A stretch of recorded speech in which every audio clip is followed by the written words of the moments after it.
95.7 The Game. Brought to you by BMW Fairfield. So we pause just for a moment. This breathless analysis of the Niners, their quarterback situation, where they are in the overall arc of their franchise, and in Kyle Shanahan, do you trust anymore? We break from temporary, regularly scheduled program to bring you something that is officially historic, and that something happened last night at Yankee Stadium. Do you realize that there have been more members of the Grateful Dead than there have been human beings who have hit 60 home runs? It's rare, Ray. We love baseball because it provides us statistics that are sometimes either widespread or rare. You know, we're always in love with no-hitters. We've had 317 of those throughout Major League history. We love the perfect game. We're in awe of it. 23 perfect games in Major League history. And last night, number 60, Aaron Judge, Yankee Stadium, it happened. It happened. He's one away from Roger Maris. He's two away from being the all-time single-season home run leader in the American League. I like his chances, Ray. I think he's going to do it as long as they keep on pitching to him. I think he's going to keep pumping pitches out of the ballpark. That guy he's special. He's having a hell of a year. Yeah, and what the Yankees want more than anything else is for him to do it over the weekend against the Red Sox. Oh, well, I think they just want him to do it. Of course, against the Red Sox would be your preferred opponent. But if they're there and it's that close, why not?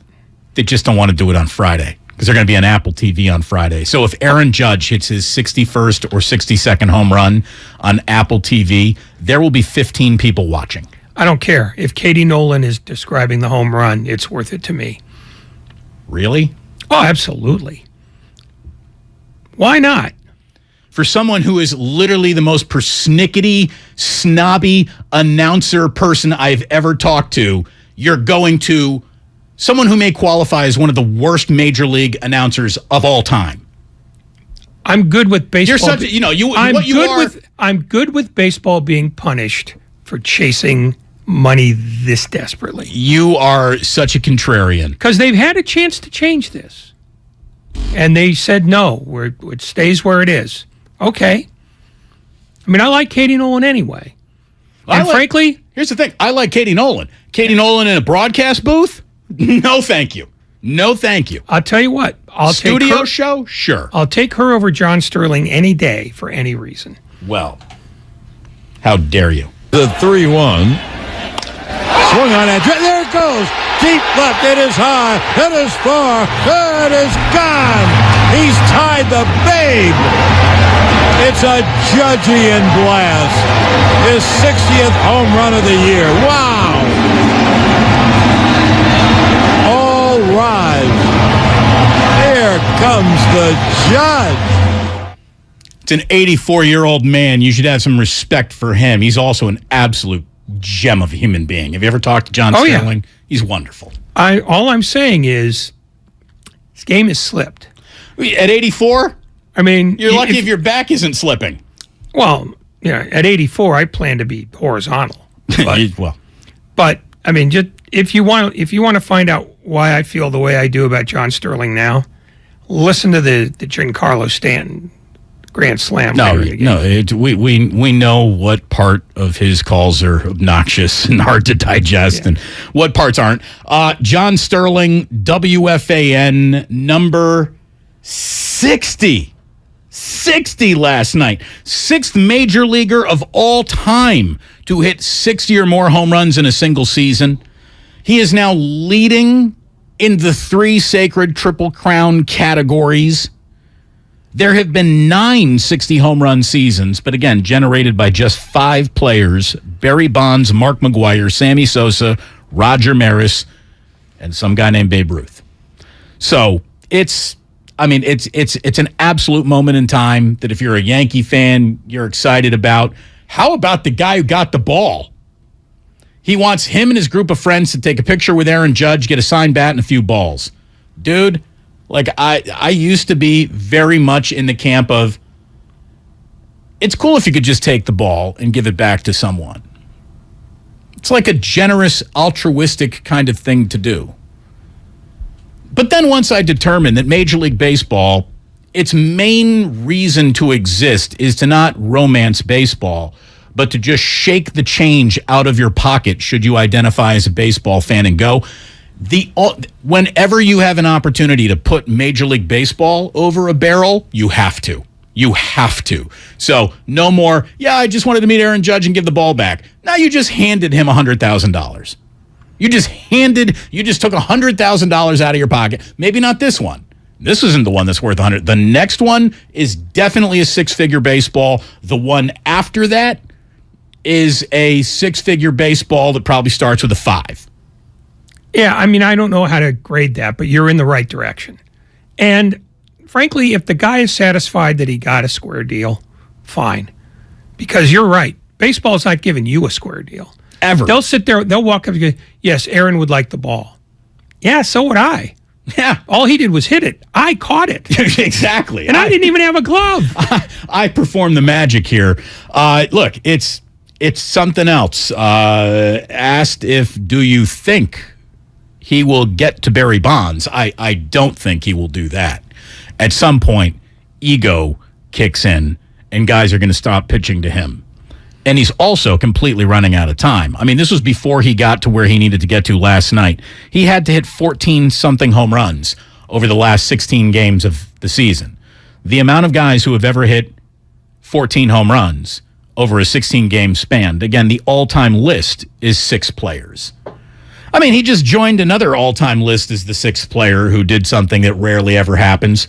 So it really is a significant moment. I can only tell you that anyone who wants to sort of poo-poo it and be like, well, if Bonds did, he's still behind Bonds, and he absolutely is behind Bonds. I'm going to tell you right now, if Mike Yastrzemski hit 60 home runs, they'd be having a parade for him in this town. Yeah. If you're a baseball fan, you have to salute this moment. You just have to. Well, and you can salute it without saying, he hit more than Bonds, because he clearly didn't. He has not. You can actually do credit to both guys. What is interesting, though, is that MLB Network is sort of trying to avoid even saying the B word.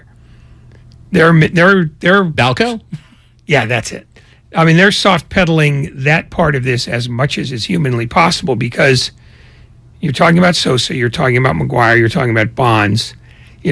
At least one guy who admitted to using PEDs and 2 other guys who have long been suspected of it. So they're trying to turn Aaron Judge into, a champion of fair play and clean veins. And nobody knows if he's clean or not. That's the thing, is nobody knows if anybody's clean still, because there are still guys getting busted for stuff. We are brought to you by BMW Fairfield. Open in the Fairfield Auto Mall since opening their doors in July of 2021. BMW Fairfield is the top-rated BMW dealer in the Bay Area. You can visit them at bmwfairfield.com today. Again, we got a little baseball to work into the show because there is a story that I don't think anyone around here was suspecting. Certainly nobody who covers the team locally was even on the track of this being a reality or a possibility, which, like all elements of Bay Area sports, there's never a shred of Bay Area sports that is broken by somebody who's on a beat of a Bay Area sports team. Shame on them. The Giants have announced that Buster Posey has become a member of the ownership group. The first time that a former player has ever joined the organization as a principal partner or a member of the board of directors. So that is pretty unique. Ray and I are going to get into what that might represent, why they did it, what he did it for, and, try to gussy up a percentage and a dollar amount before it's all said and done. There is another rare ownership story in sports today. I'm sure you've already heard that the Phoenix Suns and Rob Sarver are they're done with each other.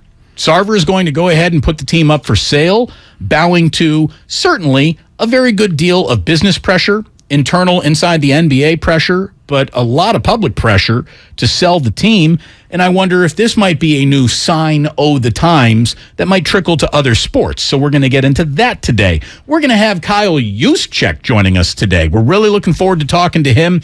I mean, we've done 6 hours so far this year, Monday show, Tuesday show.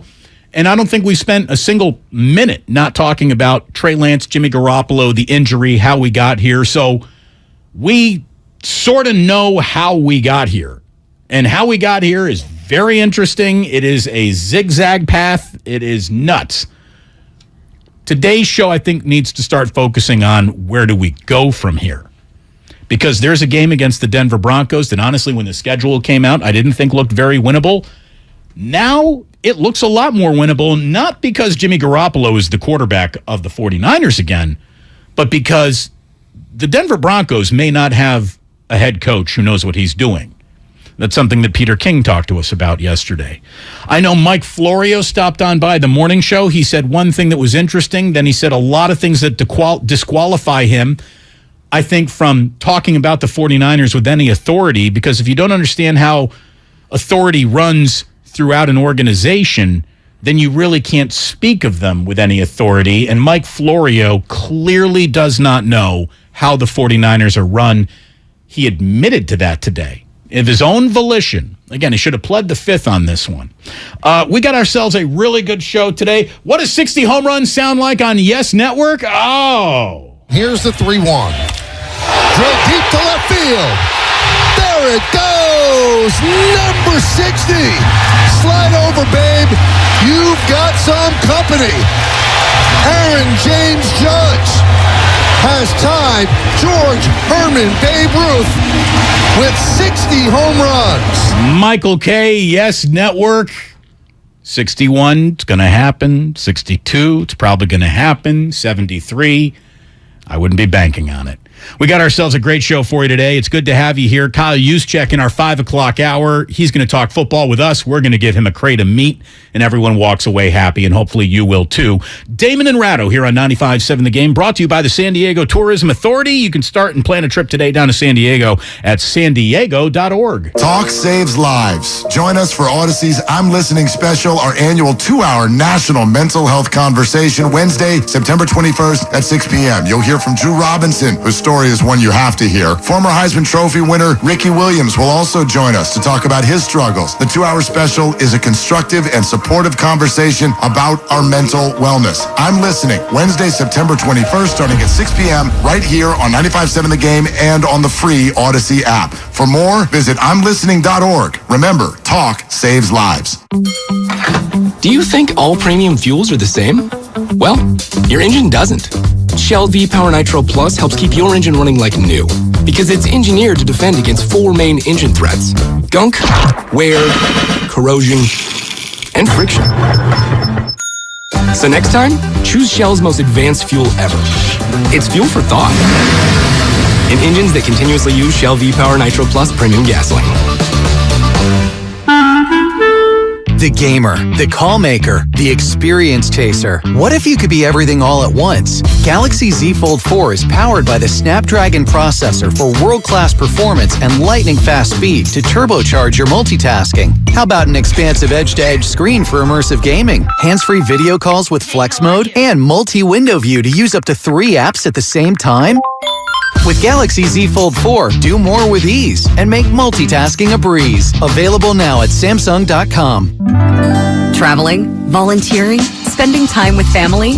What's your retirement look like? With income planning from Fidelity Wealth Management, a dedicated advisor can help you grow and protect your wealth. They'll look at your full financial picture and help you create a flexible strategy that considers things like market conditions and healthcare expenses, so you can stop worrying about the future and enjoy whatever comes next. Visit fidelity.com/income planning. Investment minimums apply. Fidelity Brokerage Services, member NYSE, SIPC.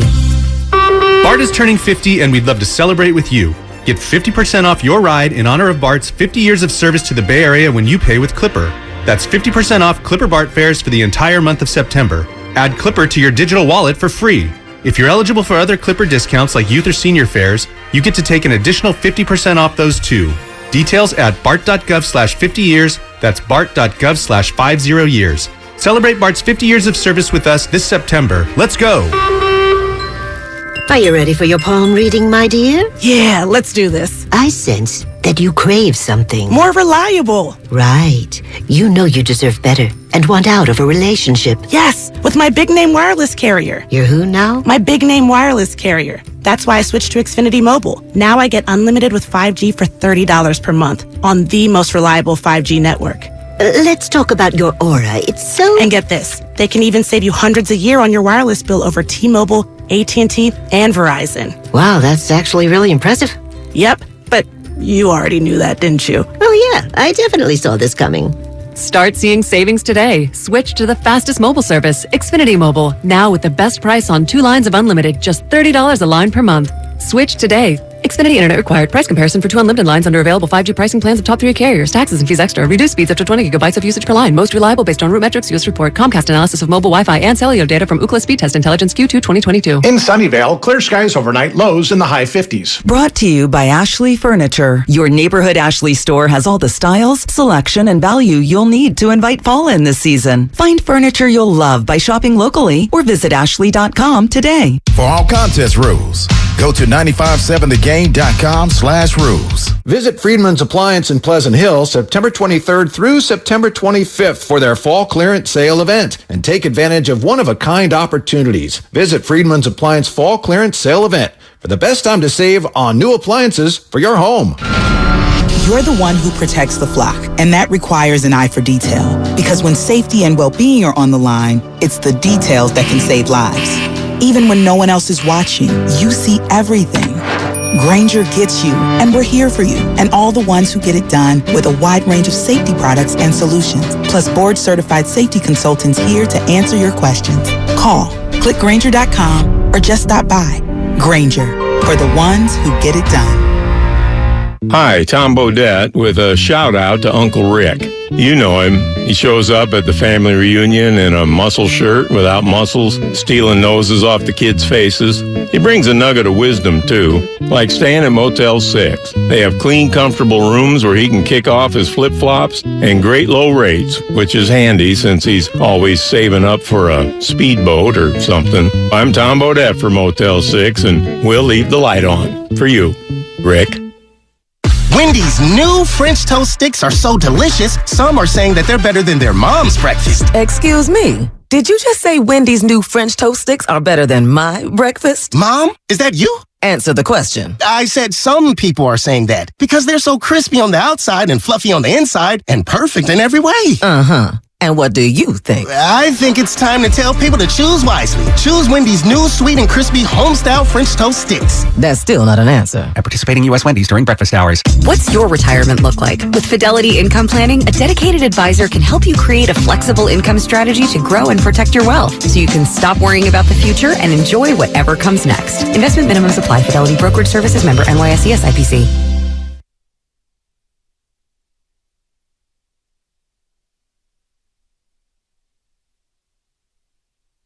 Now back to Damon and Ratto, brought to you by BMW Fairfield on 95.7 The Game.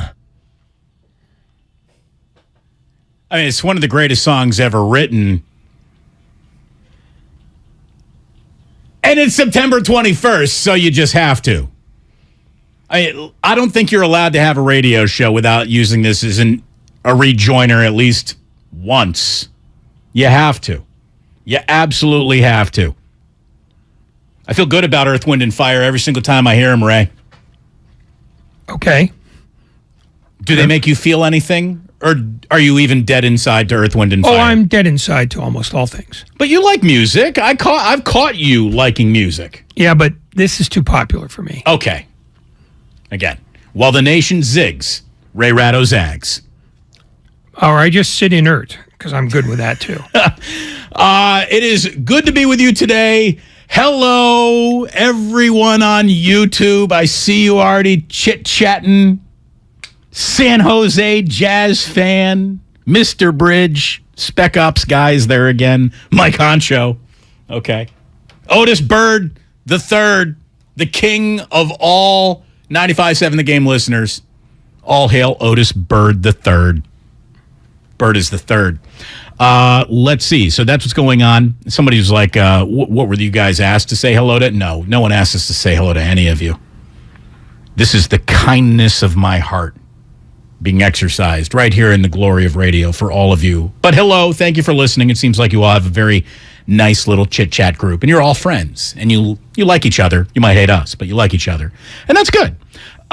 Somebody says, Damon, where's the Spanish broadcast of Judge's 60th home run? That's a great question, Mark Grandy. We do like a Spanish language broadcast.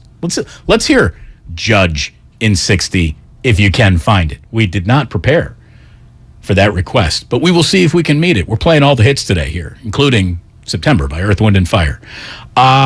We have a point brought up here on the Comcast Business text line that says, Damon, do you know when's the last time the 49ers won in Denver? Look it up. It's been a while. So I had to admit, I really did not know the last time the 49ers won in Denver. So I said, Raimundo, could you please effort a proper answer on that? When is the last time, Ray, the 49ers lost at Mile High Stadium or whatever they call it now? Thanks to our pals at footballreference.com, 2006. So, okay, 2006, it's officially been a long time, and thank you for bringing that up. Here's what makes the suggestion that the 49ers simply cannot find wins in Denver totally irrelevant. Since 2006? Yeah. Since 2006, how many times have the 49ers played in Denver? Once. So it's really not that big of a deal. No. They're one of their last two. Yeah. So they're a 500 team in Denver going back to 1986. You got to like those chances on the road. 2006, sorry. Yeah. No, it's an utterly meaningless statistic in any event, but particularly meaningless given this context. Hey, thank you very much for trying to reach out and touch the show. But it's just. But keep your hands to yourself. Yeah. That I guess that's the kind of thing you come across it, right? And you look that up, and you're like, wow, 2006. It has been a while. But then if you don't see how infrequently they actually play there, it loses a little bit of steam. Losing a little bit of steam in conversations with me about the 49ers, well, that was happening on Twitter today for some people who dare engage, because I was just presenting facts. It's amazing how much a fact will just rattle somebody. And they'll say, well, you're biased, or you're looking for something negative, you're looking for something to rub your audience the wrong way. No, I'm not. I'm just sharing information. Information doesn't have an agenda. These are just facts. These are statistics. And sometimes those rub people the wrong way. I understand it. But you got to get over it. You just got to get over it. You'll be a better person for having gotten over it. We have a 49er team that I think is heading to Denver with a better chance to win in Denver than I would have assumed when the year started. Peter King came on with us yesterday and basically said Nathaniel Hackett is off to about the worst two-game sample size any new coach could ever put up in the beginning of their careers. Now, the first two games of your careers are not an indicator of how your entire career might go. But the situation that the Denver Broncos have with Nathaniel Hackett has the Denver Broncos a little bit rattled. I mean, you can feel some internal anxiety coming out, and we will be talking to a few guys who cover the Denver Broncos later on in the week. Time management and coaching choices have Nathaniel Hackett just looking terrible after his first two NFL games, and ironically, he split them, right? I mean, he's not 0-2. He's not 0-2. But he looked about as bad as you can look in a win. So I don't like the 49ers' chances more because Jimmy Garoppolo's back in the driver's seat. I like the 49ers' chances more because I really thought that all the preseason enthusiasm and how things were coming together quickly in Denver, I mean, the air is totally out of that balloon. Russell Wilson is a little bit of a new city adventure so far. And when it comes to scaring you with offense, Denver's not. Denver is 0-6 in the red zone so far this year. They have a good defense. They haven't given up a touchdown in 6 quarters. They're giving up 13 points per game. I mean, they got a good defense. The Broncos' defense has only given up 78 rushing yards per game through 2 games. But that offense, which was what Russell Wilson was going to wave his magic wand over and kind of fix, it doesn't look like he's got all the room in Denver to wave his magic wand. Or at least he's not saying, Nathaniel Hackett, while you figure it out, let me drive the bus a little bit here. I think I know this league and how to win in it a little bit better than you do. I might know how to manage a game at this point in my career a little bit better than you do. But I don't think he's that guy anyway. Listen, if he wanted to pitch a fight with Pete Carroll, he could have done it differently than wait until the offseason and complain about it. But it's hard to argue with your, let's call Pete Carroll his football paternal father. It's a lot easier to get in an argument about who might be right or wrong with the stepfather, the guy who just kind of moved in. I could understand why he wouldn't bow up to Pete Carroll saying, I know better than you, because Pete Carroll brought him into this league and raised him. Nathaniel Hackett is like just out of the box. We just put the batteries in his pack. He doesn't know what he's doing yet. And the fact that Russell Wilson has not led the Broncos through a better game day, I'm telling you, I'm putting stock down on Russell Wilson. And whenever I go stock down on Russell Wilson, by the way, he usually comes out and has a great game against the 49ers. So buyer beware. Well, usually with a better team than the one he's got now. Again, he's got a pretty decent team around him. I'm not convinced of that. I don't know that this team is dramatically better, except at one position, than they were last year under Vic Fangio. They defended well last year and couldn't move the ball. I think the problem with Denver is that they hired Nathaniel Hackett largely to see if they could get Aaron Rodgers to follow, because Hackett was the offensive coordinator in Green Bay, and Aaron Rodgers purported to love him. So they hired him, didn't get Rodgers. And then they didn't get Hackett's first choice for offensive coordinator because the Packers said, you can't hire him. So when you hire the guy for essentially a reason that doesn't pan out, and then you don't give him his most trusted assistant, then the team is sold to people who have no tie to Hackett at all. I wouldn't be surprised if he's one and done. It feels like it. It feels like it. It's hard to say through 8 quarters there's nothing but doom and gloom in your future.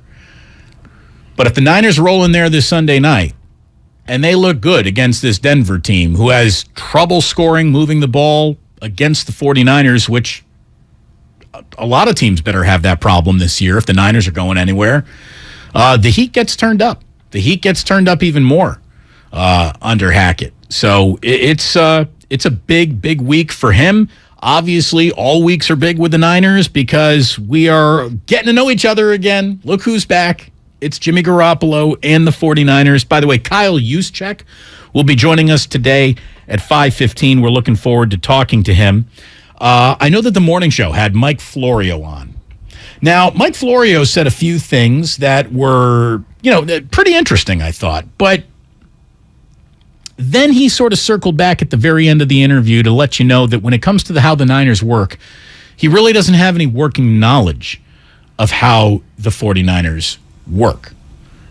Here is Mike Florio on the Morning Roast talking about how Kyle Shanahan needs to figure out who in this front office is undermining his authority with the wrong advice. But Shanahan, at some point, I think, before he would be on the hot seat, he gets a chance to go get a new general manager. Because let me tell you, I don't know who the person is in the organization that keeps talking him out of whatever it is that he wants to do at quarterback, like he wanted Kirk Cousins.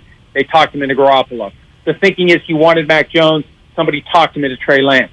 At some point, he's going to have enough ammunition that he can go to Jed York or Parag Marathe or someone else and say, look, my instincts are right. Somebody keeps talking me out of what I want to do. We got to make some changes here. So what I want ultimately is what happens, and we don't have people who are trying to talk me into something else, because every time they try to talk me into something else, it ends up not working. Tell me you don't know how this works without telling me you don't know how this works. Well, I mean, he's right about one thing. Somebody keeps talking Kyle Shanahan out of the things he allegedly wants, but that person is Kyle Shanahan. Exactly. There is no one signing the dotted line on any single deal the 49ers have made or decision the 49ers have made since Kyle Shanahan walked into the building. Not one. He picks the flavor of the Gatorade. I mean, he picks the music that's being played at practice. He is in charge of everything, and it's clear he is a preeminent control freak. So there's nobody talking about it. Now, here's the thing. You want people. I think any healthy organization, any well-run organization has people always playing as professional devil's advocate or bringing, hey, Kyle, you wanted us to speak up. I think you got this one wrong. Here's what I think. And Kyle then has to turn around and say, well, I really appreciate that information. I'm either going to act with it or continue down the path that I wanted to continue down and just do what I want. Fire your ass. Well, no. I mean, that's the thing. For a healthy organization, you don't just automatically want to fire and get rid of any dissenting votes in the other direction of the way you wanted to go. I mean, I haven't heard anyone get fired because Kyle didn't like the way they were talking to him. But again, nobody comes to talk to Kyle to tell him what to do, not at all. And the fact that Mike Florio doesn't know that means that speaking on the Niners with any authority, he's just kind of disqualified himself in a major way, because finding that out is as easy as A, listening to the show, or calling any of the media members that Mike Florio has complete and total access to and just saying, well, what's really going on there? And anyone who knew anything about the Niners would tell you that it's Kyle's show, and it's Kyle's show. Yeah. No, it's always been that. That's the whole thing. I mean, he's the guy who decided to hire John Lynch, not the other way around. I mean, that's for starters. Secondly, he had a measure of leverage on Jed York that almost no first-time coaching hire ever has, because Jed York was basically out of ideas in terms of who to hire to replace Chip Kelly, because he was out of ideas when he hired Chip Kelly. The fact is, Kyle Shanahan went in with a pretty impressive resume as an offensive coordinator and basically said, Jed, if you want me, you get all of me, and I get all of it. And he has all of it. So he's wanted all of this. Yeah, he did want Kirk Cousins for a while, until Bill Belichick called him and said, hey, would you rather have somebody who comes a lot cheaper than Cousins? That was Garoppolo. Garoppolo cost him a second-round pick, and he didn't have to sign him to big money until he proved himself. So, who wouldn't make that deal? He was going to be in a bidding war for Kirk Cousins, which means he was going to have to pay upward of $30 million for a guy, frankly, who has given them just as much as Cousins has at a significantly lower price. So, that was Kyle Shanahan making an informed decision based on information that Bill Belichick provided for him. Hey, do you want my guy for a lot cheaper than Cousins? What we've been saying about the 49ers is simply this. If you're a 49er fan, whether this makes you comfortable or not, you have to say this out loud because it's who you are. If you are a Niner fan, in Kyle we trust is the only bumper sticker that you're putting on the back of your pickup truck. That's it. That's it. In Kyle we trust. If you are a 49er fan and you want some other ideas other than Kyle's to start coming into play, there won't be any. So you better be subscribing to In Kyle We Trust. And I'm sure that locker room is fully behind In Kyle We Trust. When we do get Kyle Juszczyk on with us a little bit later on today, one of the points that I'm going to have to ask him about is that there has never been a week during all of Kyle's tenure where less people felt comfortable subscribing to In Kyle We Trust. You can look at one decision. You can start peeling back the layers of the onion and look at multiple decisions. There's a lot to... here's the thing. The things to not like about Kyle are starting to feel like they're outnumbering the things to like Kyle. It feels that way. And maybe that's just too prisoner of the moment, and it's been a week full of prisoner of the moment moments, if you will. You know, Kyle is not a good coach, the Comcast Business text line says. So I'm not ready to make a declarative statement like that. What I am getting comfortable saying is Kyle might be a general manager that has set this franchise back beyond the ability of his coaching to correct the mistakes he's made as a general manager. Oh, I think that's overstating it. I mean, it's hard to make the case that a guy who's taken a team to a Super Bowl and then to a conference final is suddenly out of his depth.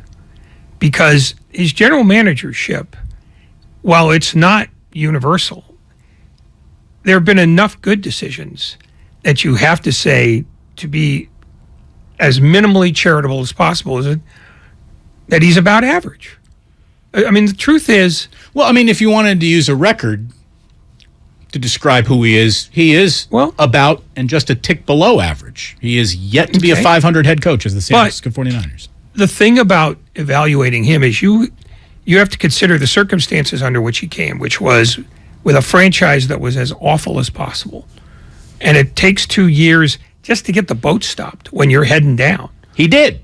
And he did. So I'm not taking it all the way back to the day he walked in the building timeline. I'm going to take it back till he has his vision, his plan, his players pretty much dominating the locker room's majority, right? And that was 2 years in. He did a great job of out with the old, in with the new. Yeah. And the Niners got better quickly. Since that moment in time, how much better have they gotten?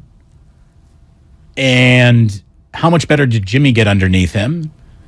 And then if you got to say, like, hey, Jimmy got better underneath him, then why did Jimmy walk away? Or why did he walk away then from Jimmy? If he had something that he really believed in, then he goes about drafting Trey Lance. And look, what if 3 first-round picks would have landed you Aaron Rodgers? What if 3 first-round picks would have gotten you Deshaun Watson before we found out Deshaun Watson was Deshaun Watson did Deshaun Watson things? I mean, to invest that much capital in the single rawest quarterbacking prospect of all time is a very weird thing to do while you are admittedly in the middle of a championship window, and then install him as QB1 when you know he's not ready to play. And Kyle now, I think, might be living in that tent. Well, okay. He tried to speak something into existence. Okay, I'm with you on the selection of Lance, because I think he thought he was further along than he clearly is. In terms of the Rodgers thing, Green Bay wasn't talking to anybody about any trade. They weren't trading him, so that's off the table. You know, I'm sure they called. I'm sure they called more than once. But the Packers told everybody loud and clear, we're not trading him. He's either playing for us or he's not playing at all. So that's... Did anyone say 3 first-round picks? I don't know what they said. All I know is, and this is according to people who cover the Packers and pay attention to it, that the Packers took no calls. They wouldn't discuss Aaron Rodgers. Well, and for the right reason. Right. Because you can't replace him. And honestly, Matt LaFleur would probably be less willing to trade Aaron Rodgers to the Niners than any other team out there. Yeah, and even at that, he's not the one making that call. So I don't think Aaron Rodgers was ever a possibility at any price. I don't know, and also I don't know how available Deshaun Watson was, because a lot of teams seem to be interested in him before all the revelations about Masseuse-gate came out, and Houston wasn't talking about trading him either. So I don't know that either one of those guys was available. Somebody here says, Damon, it's really 2 first-round picks. They switched position on the third. No, but to get Aaron Rodgers, you'd have to give away all 3 first-round picks. And look, here's a pretty good point from the 510. Hey, what if the 49ers had signed Tom Brady for no picks? Yeah. And then you, went out and drafted, Jamar Chase or Patrick Surtain or Minka Fitzpatrick or not Minka, the guy, the linebacker in Dallas who's playing his rear end off. Micah Parsons. Yeah. No, there are a lot of things that could have been done. But there are a lot fewer when you're talking about getting a quarterback. And Kyle Shanahan, for good or ill, had made up his mind that he had gone as far with Jimmy Garoppolo as he thought he could. Well, now it turns out he's going to try to prove himself wrong. That's one of the great things about this story, is that if the 49ers get everything they want, a lot of people have to wear egg on their face. I like that. That's the thing. Even victory should be slightly uncomfortable for Kyle Shanahan. Oh, and I think this is victory that he did not design. This is the man who is trying to wear the cloak of the Grand Master, the guy who does all, knows all, sees all, the Wizard of Oz. It turns out that if they have the ultimate level of success this year, it'll be in spite of Kyle's decisions, not because of them. It'll just be, what a lucky bastard he is. And a lot of winning in the NFL is about being the luckiest bastard. Well, who knows more about bastards than you? Trust me, I'm in all the meetings. When we come on back, a little bit more from Mike Florio on the morning show, because he did bring up another point or two that I thought was interesting enough to get into. We got a couple of calls online. We'll get to all of you. And you asked for Spanish language Aaron Judge home run. We have it for you, and we'll give it to you next here on 95.7 The Game. It's Damon and Ratto, brought to you by Fremont Bank, full-service banking. No compromises. Look at us taking requests. Bill Belichick as a home underdog? I'm Joe Giglio here to help you beat the books with BetQL. Mac Jones' season might be off to a bumpy start, but BetQL is backing Mac, Belichick, and the Patriots. And New England is a 3-point underdog with the Ravens coming to town, and BetQL is New England +3 as a 5-star best bet. BetQL has this game closer to a pick'em and even thinks the Pats should be slightly favored. I'm Joe Giglio. Bet smarter, beat the books. Download the BetQL app today. You're the one who protects the flock, and that requires an eye for detail. Because when safety and well-being are on the line, it's the details that can save lives. Even when no one else is watching, you see everything. Grainger gets you, and we're here for you, and all the ones who get it done with a wide range of safety products and solutions, plus board-certified safety consultants here to answer your questions. Call, click Grainger.com, or just stop by. Grainger, for the ones who get it done. At BMW of Fairfield, our guests work with one client advisor through the entire transaction. No handoffs to multiple car salesmen. No waiting for a finance manager to take you to a back room. Client advisors at BMW of Fairfield are thoroughly trained in every aspect of the process, so they can lead you efficiently and effectively through the purchase from start to finish. There is a better way. Experience it for yourself at BMW of Fairfield. One price, one person, 1 hour. Hey, Becky, what about this beat for your next song? It's cool, but I'm into faster stuff lately. Like Xfinity that gives me beyond gig speeds. Got it. What about this then? It sounds powerful, just like Xfinity. Because its supersonic Wi-Fi has 3 times the bandwidth, you can connect hundreds of devices at once. That's what I call power. Unbeatable internet from Xfinity. Made to do anything so you can do anything. Get the Xfinity Supersonic Bundle with unlimited gig speed internet, Wi-Fi equipment included, and a free 4K streaming box. All for $50 a month with a 2-year internet rate guarantee and no annual contract when you add Xfinity Mobile with unlimited data at regular rates. Go to Xfinity.com/gig, call 1-800-XFINITY, or visit a store today. Limited time offer. Restrictions apply. Requires paperless billing and autopay. New Gigabit Extra internet customers only. Taxes and fees extra and subject to change. Xfinity Mobile requires post-pay Xfinity internet. Reduced speeds after 20 gigabytes wireless usage. After 24 months, regular rates apply. Requires compatible Xfinity gateway. If you owe back taxes to the IRS, have unfiled returns, or are worried about an audit.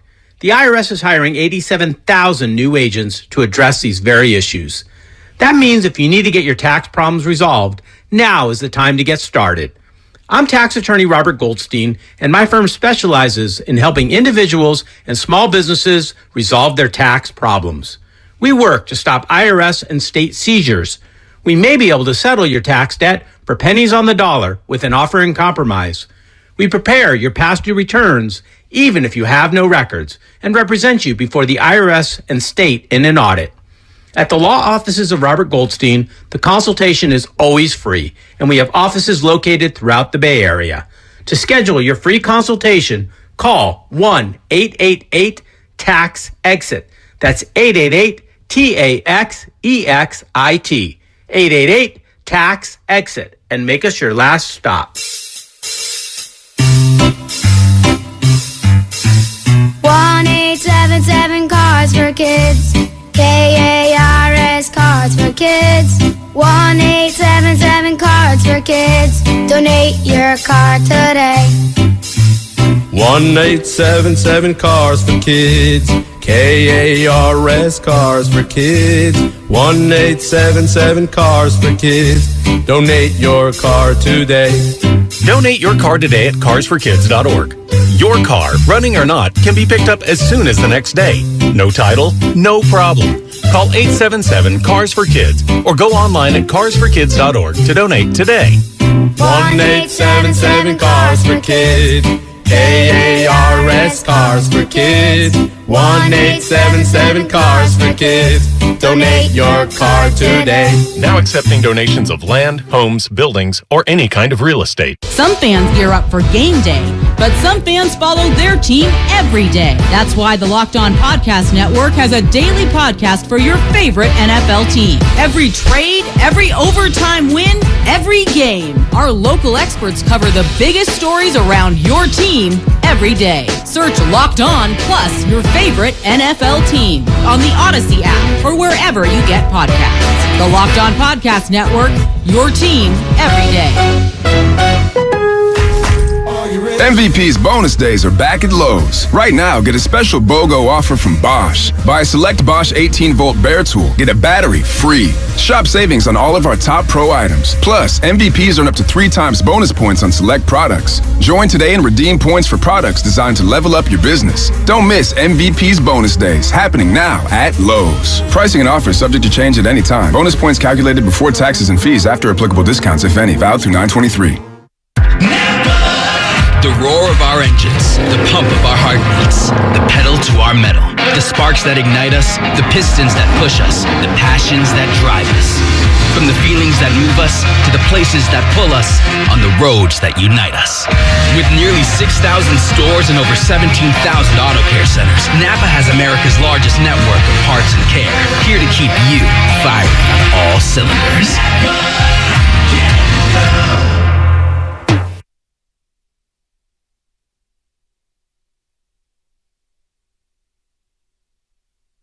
Now back to Damon and Ratto, brought to you by BMW Fairfield on 95.7 The Game. As we told you, Aaron Judge officially entered the history books last night when he became the 6th major leaguer to ever hit 60 or more home runs in a single season. He is now leading the 3 Triple Crown categories. Somebody said, you know, I have heard this home run call in English twice. En español, s'il vous plaît. Or is that por favor? That would be por favor. I know. Here we go. You asked. Swing. Ahí va el batazo. Profundo por el izquierdo. Olvídala. Esa se va y se fue. Échale sazón. Eso es el jorrón número 60. Muévete, Babe Ruth, que hay otro con 60. El juez, Aaron Judge, culpable de llegar a 60 jorrones. I honestly might put that guy in the main broadcast. That was so good. By the way, are we sure about this? You're not like something wonging me? You got this actual information? That guy's name is seriously Ricky Ricardo. Really? You're not messing with, you're not trying to get me fired over here? Grandy? Unless multiple people on Twitter are lying to me. Ricky Ricardo. WADO 1280 AM. It's my favorite station. As it should be. That is a phenomenal call. I understood like 4 words in that call. I got one, profundo. Yeah, it's definitely better than the Sterling call or the Michael K call. All Spanish language calls are pretty much better. Shall we do it one more time together? It feels fun. We should do it 60 times, right? To honor the... No, it's probably pushing it. One more time. Pro Lanza. Swing. Ahí va el batazo. Profundo por el izquierdo. Olvídala. Esa se va y se fue. Échale sazón. Eso es el jorrón número 60. Muévete, Babe Ruth, que hay otro con 60. El juez, Aaron Judge, culpable de llegar a 60 jorrones. I mean, seriously, eat your heart out, Jaime Moreno. I can verify young Grandy's information based on the MLB media guide. It is indeed Ricky Ricardo, and his sidekick is Francisco Rivera. You know why I would be hesitant to say that, though. Yes, I do. It really feels like you're messing with me. One of the things I've discovered, though, is that Ricky Ricardo is a profoundly ordinary name in most Spanish countries. Right. Because it's Rich Richardson. Look at you. You're bilingual. And that's the extent of my Spanish language knowledge. So there you go. A little home run last night at Yankee Stadium. And oh, by the way, Giancarlo Stanton would then walk off the game. They beat the Pirates by 1. Grand slam in the 9th inning. Was it a 3-run shot or a grand slam in the 9th inning after Grand slam. Judge poked his 60th home run? This is Sway in San Francisco as we get back to the 49ers, back to what they look like, back to what we expect to see from them in Denver on Sunday night. Sway, thank you for listening. What do you got? Basically, question Kyle Shanahan. No. She's a Gruden. What, Sway, are you listening? Is Sway talking to the guy in the room with him or us? Do we know? Do we want to stick with this, Grandy? Guys, how you doing? Hey, what's going on, Sway? What do you got? Yeah. So I want to talk to you guys about Kyle Shanahan. You guys, Damon, you were talking about how no one could question his authority. And that's exactly what we hired him for. The Niners were going nowhere after Kaepernick got blackballed. So the Niners needed a sense of direction. So that's exactly why we hired Kyle Shanahan for. Well, you hired Kyle Shanahan because Jim Tom Sula, who actually was their best coach for a while, believe it or not, he was better than Chip Kelly, better than Mike Singletary. Jim Tom Sula kind of got a raw deal. I would have liked to have seen year 2 out of Tom Sula, but we didn't get to year 2 of Tom Sula because Kyle Shanahan was there. He was out there. He was available. And all I'm going to tell you is that I have never really liked the I am a coach and a general manager dynamic in any sport. It's too much work for one man. Those are both absolute full-time jobs. And you cannot give your best to both full-time jobs and claim to be great at either. I mean, the only guy who can do 2 things at a top elite level in the history of sports is Shohei Ohtani. It's pretty much been proven. That's it. There's one guy who can officially do 2 things from 2 different departments as good as anyone who spent all of their life just trying to master one. Shohei Ohtani is not in the NFL, Ray, and that's a problem. Okay. No, but look, I'm just saying. You usually get this kind of power once you've put a couple of rings on the owner's finger. Right. Bill Belichick. Or you run into an owner who is desperate enough to just hand you the keys to the kingdom. Well, that was my point, is that Jed York was out of other ideas, and Kyle Shanahan was the get of that season. And the fact that he had to go in and say, I'll give you the keys to every room in the building, was the way he got him here. Because otherwise, he could have done better. Because he was being handed a franchise at its absolute bottom. And it was going to take minimum 2 years to dig it out. So you had to offer him a preposterous level of power. And he got it. And by and large, I think 49er fans this week, notwithstanding, would agree that they are better off now with him than without him. They certainly were better off with him than without him. Going forward, though, I don't know if anyone can plant their flag in that statement and feel 100% good about it. Well, no, I don't think anybody can plant their flag in anything going forward. Because going forward, you are subject to the whims of fate. But if you look back on 5 years, you'd say, if you're a 49er fan, we've done better than we had any right to expect. Somebody says, Damon, Deion Sanders, didn't he do two things great? He's one of the best cornerbacks of all time. He was a good baseball player. That's it. It ends at good in terms of baseball. Bo Jackson. Again, I would say that his baseball career topped out at very good. Good or very good? Now we're sort of, parsing gradations of okay/good/really good. Shohei Ohtani is good enough to lead the league in home runs or ERA. That is a level of I'm good at two things we've never seen before. But if you really want to get pedantic about it, they're both things that involve the same skill, which is playing. What we're asking Kyle Shanahan to do in this case is coach the team and then run it. So isn't that just thinking? I think that's just thinking. No, all it is thinking. It's not just thinking. It's thinking and being able to do what you think. It's not just that, though. It's the man hours. In order to be a good GM, you don't have time to coach a team. You are putting so many man hours into scouting and going around to colleges and evaluating future free agent classes. You don't lift your head up from whatever video screen you're toggling. You're crunching film. That's why he delegated a lot of that crunching to John Lynch.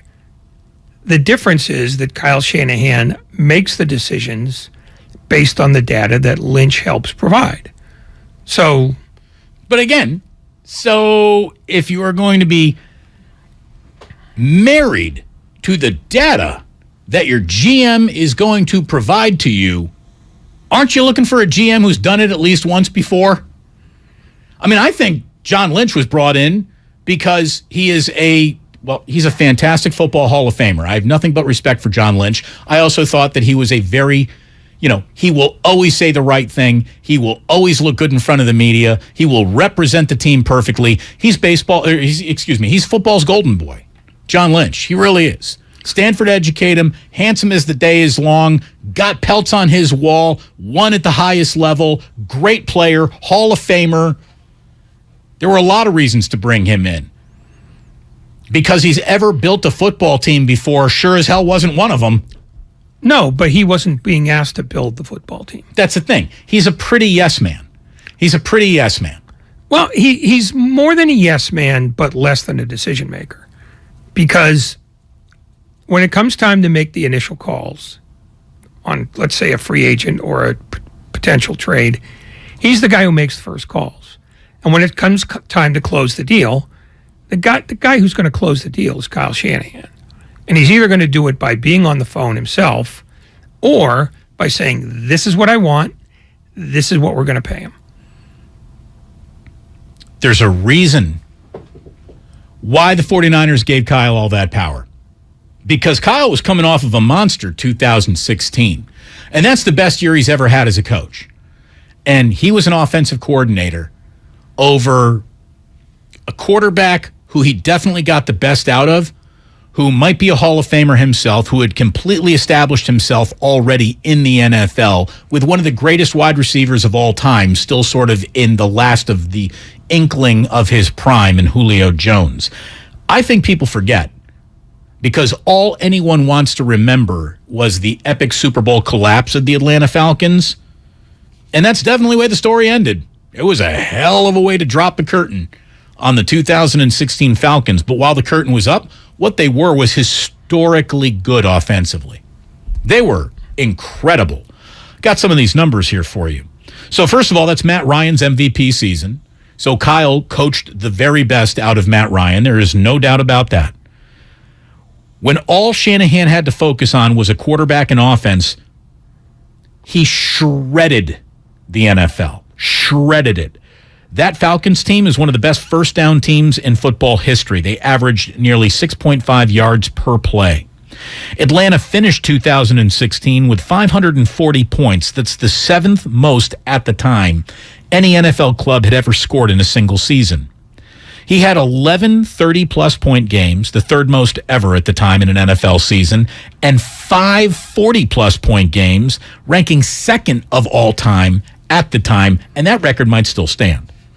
Matt Ryan in his 16 games finished with a franchise record 4,944 yards, 38 touchdowns, 7 interceptions, the best quarterback rating in the league that year. Shanahan made Ryan into one of 3 NFL players, along with 2 guys who are definitely going to the Hall of Fame, Brady's and Rodgers, to throw for 3,500-plus yards or 10 or fewer interceptions in the same season. And Ryan's 9.26 yards per attempt were the highest in NFL history for a 16-game season and any season that came with 350-plus attempts at the time. The Falcons, before it all went away in the Super Bowl, were the hottest thing smoking in the NFL. By the way, welcome to 4 o'clock. You're listening to 95.7 The Game, KGMZ FM and HD1 San Francisco. Always live on Twitch, YouTube, and the free Odyssey app. Damn well better be free. Somebody says, Damon, all that doesn't matter because Atlanta goes down in history as the greatest choke job in the Super Bowl. You don't understand what we're talking about. Again, if all you can look at is the results and not the process, don't ever try to ever explain anything to me. Don't ever try. If all you understand is they lost the Super Bowl, therefore embarrassing, well, my mother understands that. So it doesn't separate you from any other thinker of sport. Like, just stop. Stop. Kyle Shanahan put up enough points with that offense to win that game. Far and away. Dan Quinn, your defensive genius head coach, they blew it. Not Kyle Shanahan. Kyle got the job done. He put up enough points to normally win a Super Bowl. And the guy that was working against him just happens to be the single greatest quarterback to ever draw breath on the planet. So, there's that going on too. And coaching the single greatest quarterback to ever draw breath on the planet is the single greatest football coach to ever draw up a play on the planet. So there were very real forces working against the Atlanta Falcons that night. There was one force more than anything else, is that Dan Quinn thought he needed 49 points. When in fact, if you're up by 25 at halftime of the Super Bowl, you don't sit there and start to short the clock. Dan Quinn was in charge of accepting or rejecting every play call that Kyle Shanahan made. Look, Matt Ryan took a terrible sack that took them out of field goal range late in the game that could have been a game changer. So a lot of things happened. Yeah, I mean, but the point is, you don't decide, well, the head coach gets all the credit till they lose the big one, and then it's the offensive coordinator's fault.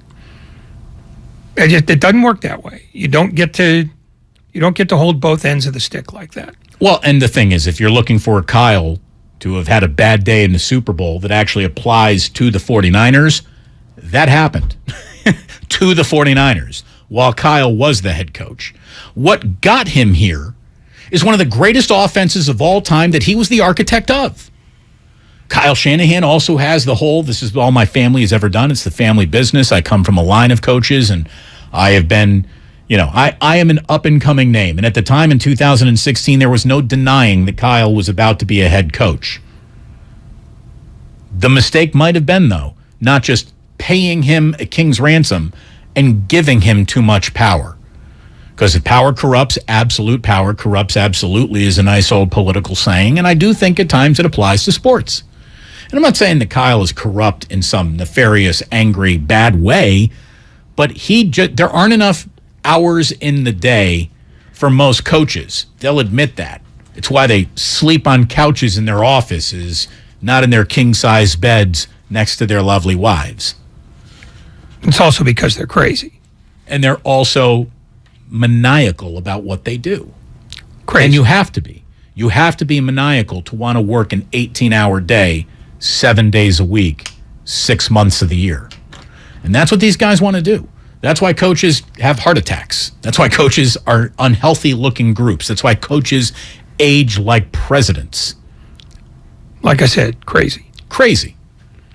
All that said, all this power that he's got has made them a Super Bowl contender in years 3 and 5. And they would have been a Super Bowl contender in year 4 had they not gotten every player injured. Are they a Super Bowl contender this year? I think they are, given the conference they're in. If they were in the AFC, I wouldn't say so. But in the NFC, tell me all the other teams that are clear Super Bowl contenders. Right now, I'll give you one. Yeah, no, I'll agree with you. I'll agree. The NFC is definitely... I don't care who comes out of the NFC. They will not be favored against whoever comes out of the AFC. No, because they'll be giving at least a touchdown to the Bills. That's it. You got Bills in the Super Bowl. Nothing left to see here. My skepticism early on, based on pundits don't know anything, it's waning significantly. By the way, let me just see if I can open this up real quick. I saw a stat on the Bills today. Just, what are you doing all week long, middle of your week? Well, every now and then, you dip back into Twitter and you see some things about other teams that make you think like, oh, maybe that needs to make the show, even though we don't cover the Bills because that sounds significant. How about this? The Bills have the second highest pressure rate in the league at 41.6% of dropbacks. They have blitzed 3 times.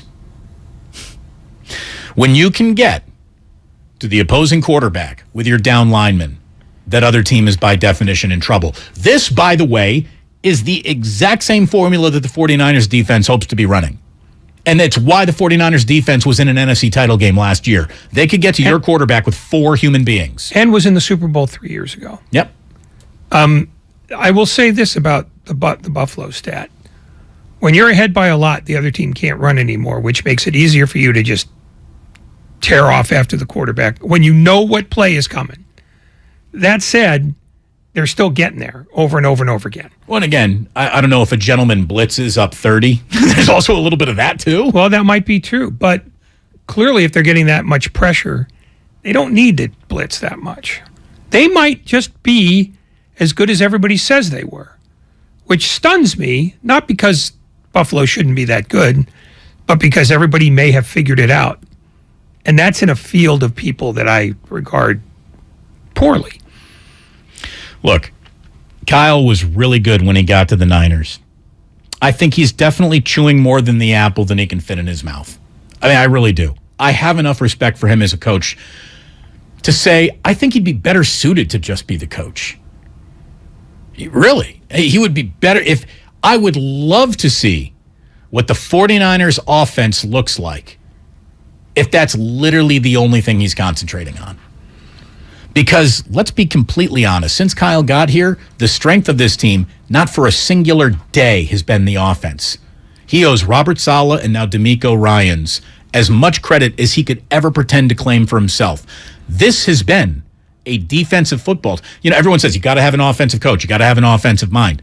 The defensive minds of this team are week in, week out, better prepared to win football games than it feels like Kyle's side of the ball have been.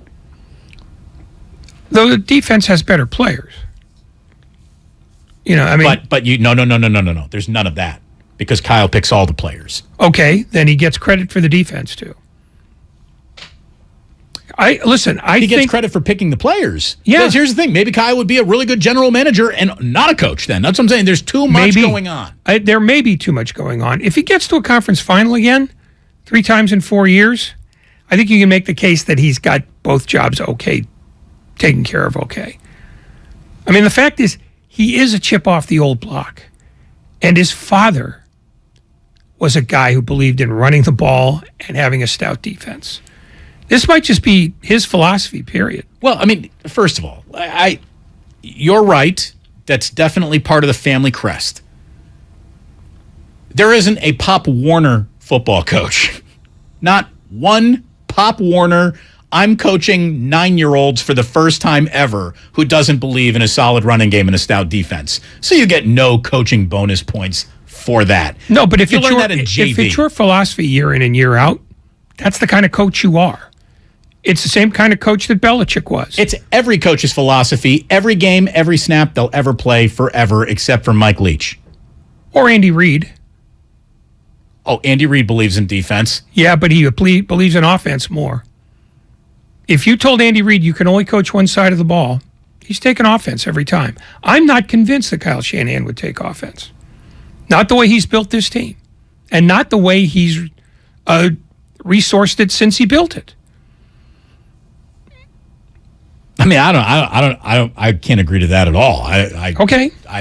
I don't think he would. I think that Kyle gets his rocks off by drawing up plays on the back of napkins, and that's what he does. Well, maybe that's why he drafted Trey Lance, because he saw the guy who could bring those napkins to life. But I think at this point, the jury is very definitely out, not just on Lance, but on Shanahan's devotion to those napkins. Because the creativity in those napkins is largely on the running side. Now, maybe he doesn't have enough targets, or maybe in signing Jimmy Garoppolo to begin with, trading for Jimmy Garoppolo to begin with, he decided, well, I'm going to have to put off that dream of having the high-octane offense I had in Atlanta for a while. And the fact that he can't replace Garoppolo yet is an indication that maybe he's got to kick that particular can down the road a couple more years. He tried, he failed to replace him, and now he's stuck with him. And how he takes any credit for things working when he tried to go in the total opposite direction is going to be a fascinating thing to watch unfold. When we come on back, a little bit more sound from Mike Florio, and then a few other things that are significant to the Bay Area's sports scene. It's Damon, it's Ratto, and hey, you want to have a nice little vacation? Check out San Diego. It's nice down there. You know that. SanDiego.org is a great place to start your search. Today, Damon and Ratto go inside the 49ers locker room with fullback Kyle Juszczyk at 5:15. They give it to Juszczyk, and he is in. The fullback pounds it home for his first touchdown of the year. What do the players think about the quarterback situation? Feels great, baby. Find out today at 5:15 on 95.7 The Game. There's a reason Comcast Business powers more businesses than any other provider. Actually, there's a few. Comcast Business offers the fastest, reliable network, the peace of mind that comes with Security Edge, helping to protect all your connected devices, and the most reliable 5G mobile network. Want me to keep going? I can. Whether your small business is starting or growing, you need Comcast Business. Technology solutions that put you ahead and give you serious savings. Comcast Business, powering possibilities. Get started with fast speeds and advanced security. Together for just $69.99 a month for 12 months with a 2-year agreement. Or find out how to get up to a $650 prepaid card with a qualifying bundle. Limited time offer, restrictions apply. New 50 megabits per second internet and Security Edge customers only. Requires enrollment in EcoBill and AutoPay. Equipment, taxes, and fees extra and subject to change. Comcast Business Mobile utilizes the network with the most RootMetrics 5G data reliability wins in 1H 2022. Results may vary, not an endorsement. Everything, our farm, our stand, our pop-up shop, it really all started when we discovered the benefits of local, raw honey for our family. And then we decided to turn it into a business. We were looking for something to help us get up and running. So we got the Chase Business Complete Banking Account. It's more than a bank account. It comes with Quick Accept, which lets us take card payments anytime, anywhere in the U.S. using the Chase mobile app. Plus, we get same-day deposits at no extra cost. For us, it's more than honey. It's about sharing a little sweetness with the world. Get the Chase Business Complete Banking Account with the essentials you need to help get your business going. Learn more at chase.com/business-complete-banking. Chase for Business. Make more of what's yours. Quick Accept is not available in U.S. territories. Enrollment required. Usage subject to approval. Same-day deposits available for payments before 8 p.m. Eastern Time, Sunday to Friday. Fees and rates apply for checking and processing. Limitations and restrictions apply. Participants compensated. Merchant services provided by Payment Tech LLC and WePay Inc. Subsidiaries of J.P. Morgan Chase Bank and a member FDIC. If you're one of the 100 million Americans who suffer from high blood pressure, this is for you. New Vicks NyQuil High Blood Pressure is specially formulated for people with high blood pressure. NyQuil High Blood Pressure is sugar-free and alcohol-free. NyQuil High Blood Pressure is also decongestant-free, unlike some ordinary cold medicines. So look for Vicks NyQuil High Blood Pressure, the nighttime sniffling, sneezing, coughing, aching, fever, sore throat, cold, and flu for people with high blood pressure medicine. Use as directed.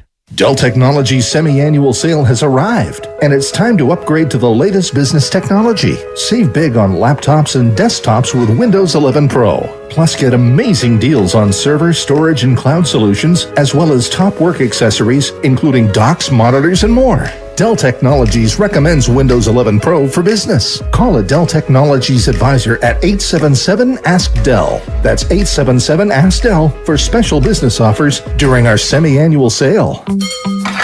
Do you think all premium fuels are the same? Well, your engine doesn't.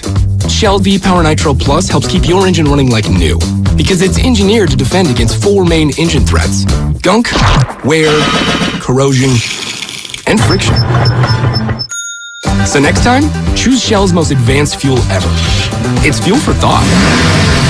In engines that continuously use Shell V-Power Nitro Plus premium gasoline.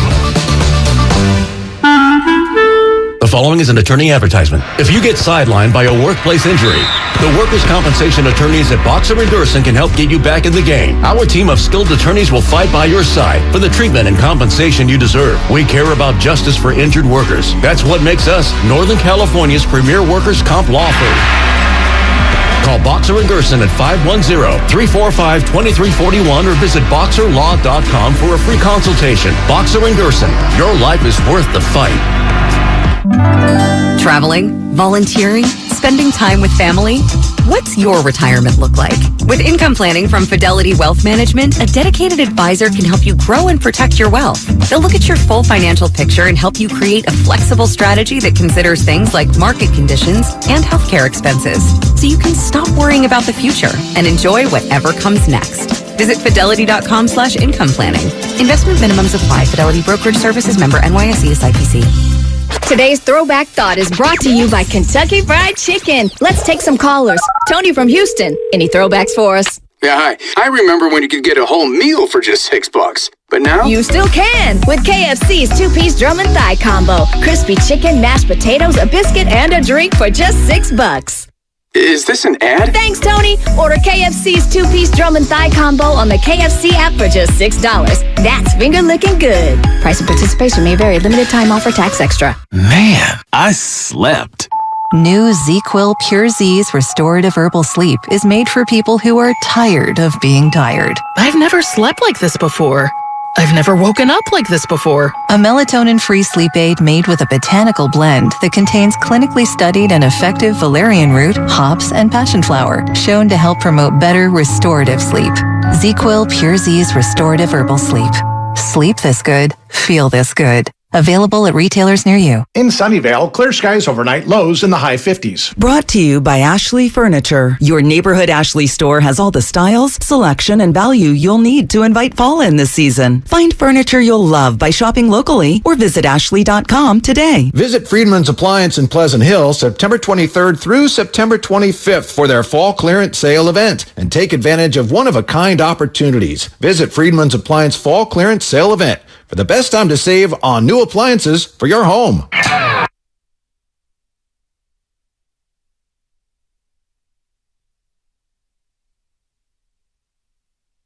Now back to Damon and Ratto, brought to you by BMW Fairfield on 95.7 The Game. So in an hour from now, we're going to be saying hello to Kyle Juszczyk. Always a fantastic conversation. One of the smartest cats in the room. And always a good talker. Always pretty honest about how he feels about things, and getting a little temperature of how that 49ers locker room feels this week it's a conversation we want to have, obviously. So Kyle Juszczyk will be joining us about 5:15 here on 95.7 The Game. Damon and Ratto, it's good to have you here. As I was saying, Mike Florio was on the morning show today. And, I had to play the soundbite where he sort of disqualified himself for talking about the 49ers with any sort of authority because he doesn't understand that the buck stops with Kyle Shanahan and only Kyle Shanahan. And somebody, was saying earlier that, maybe, what if Florio's right? What if someone really did talk Kyle Shanahan out of drafting the quarterback he wanted to, or it was the entire media world saying you can't trade 3 picks for what you might have in Mac Jones. You might be able to trade those picks for what you might think you could get in Trey Lance, but you've got to go with the better athlete in that moment. If we could ever find out for a fact that Kyle Shanahan was really talked out of Mac Jones and went with Trey Lance bowing to pressure, he should be fired immediately. That I would concur with. Yeah. Because you don't get to play at being the power broker and then be that malleable. It's your job to come up with an opinion based on data and fact and observation. And I think that's what he did with Lance. He looked at Mac Jones. He said, that's not what I want for my offense. And I think he did the same thing with Justin Fields. He said, that's not what I want for my offense. I think he made the choice he wanted to make, and he made it with input from other people, because I don't think he's a martinet about this. But I think he knows where the buck stops, and it's at his desk. So I absolutely believe that he's not talked into anything that he doesn't already believe. I thought Mac Jones fit the style of football he wants to play better than Trey Lance. And he certainly fit the situation that the 49ers were in, I thought, better than Trey Lance. Because they were in we want to bring a new guy in here and we'd like to win immediately. Well, the guy who just won a national championship at Alabama, who is a pure pocket passer, who gets the ball out fast and on time, feels like a guy who is more prepared to win immediately. But no, Kyle said, I see more of an upside in Trey Lance, so that's the direction I'm going in. Here's Mike Florio saying that he didn't think Kyle Shanahan wanted the quarterback he went out and drafted. I don't think Shanahan wants guys like that. I don't think he wants anyone who's going to have the physical skills to thus have the temptation to say, I'm bailing on the play that Kyle Shanahan called and I'm going to do my own thing. And that's where he needs to look in the mirror and really ask himself, has the game evolved beyond my preferred vision of how a quarterback's going to run an offense? Now, wait a minute. Does Mike Florio know that Trey Lance was the draft pick? Does he know that? Because you cannot make the argument that Kyle doesn't want a player that has the ability to play off schedule when he just drafted a player who you hoped had the ability to play off schedule. Like, I just don't understand where Florio's coming from here. I'm only going to guess that, excuse me, that what he no excuses wants to say. Okay, then I'll shut up. There, I knew that would stop you. That in Lance, Shanahan saw somebody that in 3 years might be exactly the thing he wants to go toward, but that he might have to be willing to settle for less in the meantime. Now, is Mac Jones automatically the guy who would have fit everything more perfectly? Based on New England, I don't know if you can make that assessment. But New England's not a very good offense. And so you never know, what horse fits what course. But I think the criticism you can level at Shanahan is more that he went into this year believing in a decision he made in February, which was, this has to be Trey Lance's team now. Well, it doesn't have to be. It has to be the offense that is run by the most competent guy. Look, and I mean, and I think that's where the issue lies. It's not in selecting Trey Lance because we don't know what he's going to be. And we don't know what Kyle Shanahan believes he's going to be. But you can't force a decision like that when you've got the circumstances that they had, which was an okay quarterback on a team poised to be a Super Bowl team, or at least came within a dropped interception of being one. There's a lot of benefit of 2020 hindsight and discussion. That's all there is. At no point in time should there not have been an open competition between Jimmy and Trey Lance. That, to me, is the football coach kind of level of unforgivable leading up to this season in the training camp. I understand that, hey, if you do indeed want to trade Jimmy, you don't want him getting hurt, but at the same time, you might not trade Jimmy. And that had to have been an option before it really appeared as a viable option. You got to keep all options open. And what if Jimmy is absolutely outplaying Trey Lance, who a lot of people said had some training camp struggles? Is that why he didn't have a quarterback competition? I heard Steinmetz talking about this, saying, was it Guru? Was it Dan Dibley? Who said it? I don't know. Who one of those idiots. I don't know who said this, but this is one of the most thoughtful and I think dead on balls accurate thing to say about why was Trey Lance the week one quarterback? Because of the politics invested in the draft picks. Now,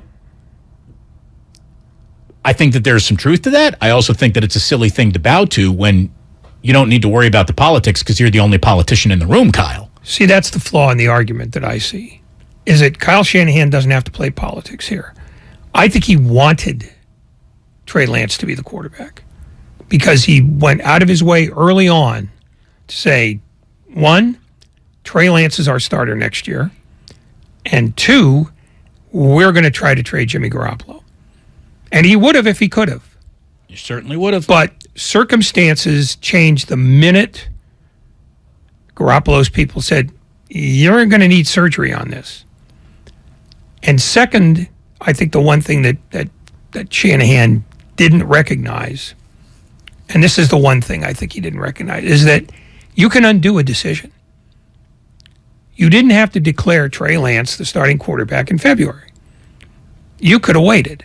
Well, to declare Trey... And if you wait, then you're not boxed in by your previous words if you have that open competitions.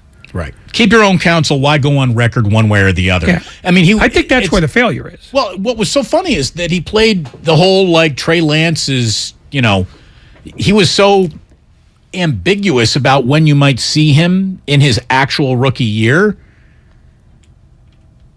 So he knows how to play, I don't want to tell you what I'm thinking, yet he got in front of maybe over his own skis by saying, I'm going to go to Lance no matter what. By the way, here's a little bit more from Florio on the draft pick. I think that they overreacted. I think they got desperate. I think they just decided, screw it, we're going to go get somebody that's going to be better than Jimmy Garoppolo. And it puts so much pressure on Trey Lance. The only one in all of this I feel sorry for because he didn't ask for it. He got drafted into it. It's a horrible situation for a guy to try to start his career in. And now the pressure on him next year is only going to be worse because next year is the payoff year. It's now or never, and he's trying to recover from a broken ankle. It's going to be horrible for him next year.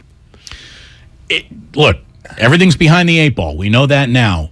But for Florio to wait, hold on, I want to make sure I get this right. Let me hear this again. This is from the Morning Roast today. I think that they overreacted. I think they got desperate. I think they just decided, screw it, we're going to go get somebody that's going to be better than Jimmy Garoppolo. And hold on. So much. Does Mike Florio believe that they made the trade to get up to 3 while the draft day clock was ticking? Does he understand what the timeline is on how they went about this? They traded all that they traded to move up to 3 so Kyle could get the third quarterback coming off the board, and he made that trade, I believe, before he even knew who the third quarterback was. He just wanted to make sure that he had the first right of refusal on any quarterback not named Trevor Lawrence or Wilson, and that was, he wanted right of first refusal on the third quarterback off the board, whoever it may be. And I believe that they made that pick, Ray, before they even knew what the X marks the spot was on the pick. Oh, no, too many people were saying it was going to be Lance, which means that people were talking about it already. So they knew that Lance was going to be the choice well before draft day. So I'm in absolute agreement. They made up their mind on Lance not early in the process, but well before draft day. I mean, we couldn't believe, I couldn't believe, I can't speak for you, but I thought it was odd that people thought it was Lance based on his thin resume. But they all turned out to be right. They knew something, and they all knew it from the same building where it was coming from, which was inside the 49er headquarters. It was either an agent who was telling them or somebody connected to the front office.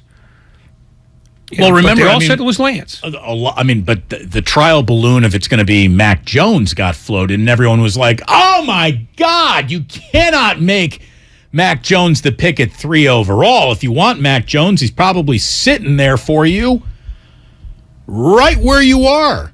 I mean, I think more than anything else, the reason why the trade was made is because he was spooked that Bill Belichick was going to get aggressive for QB3.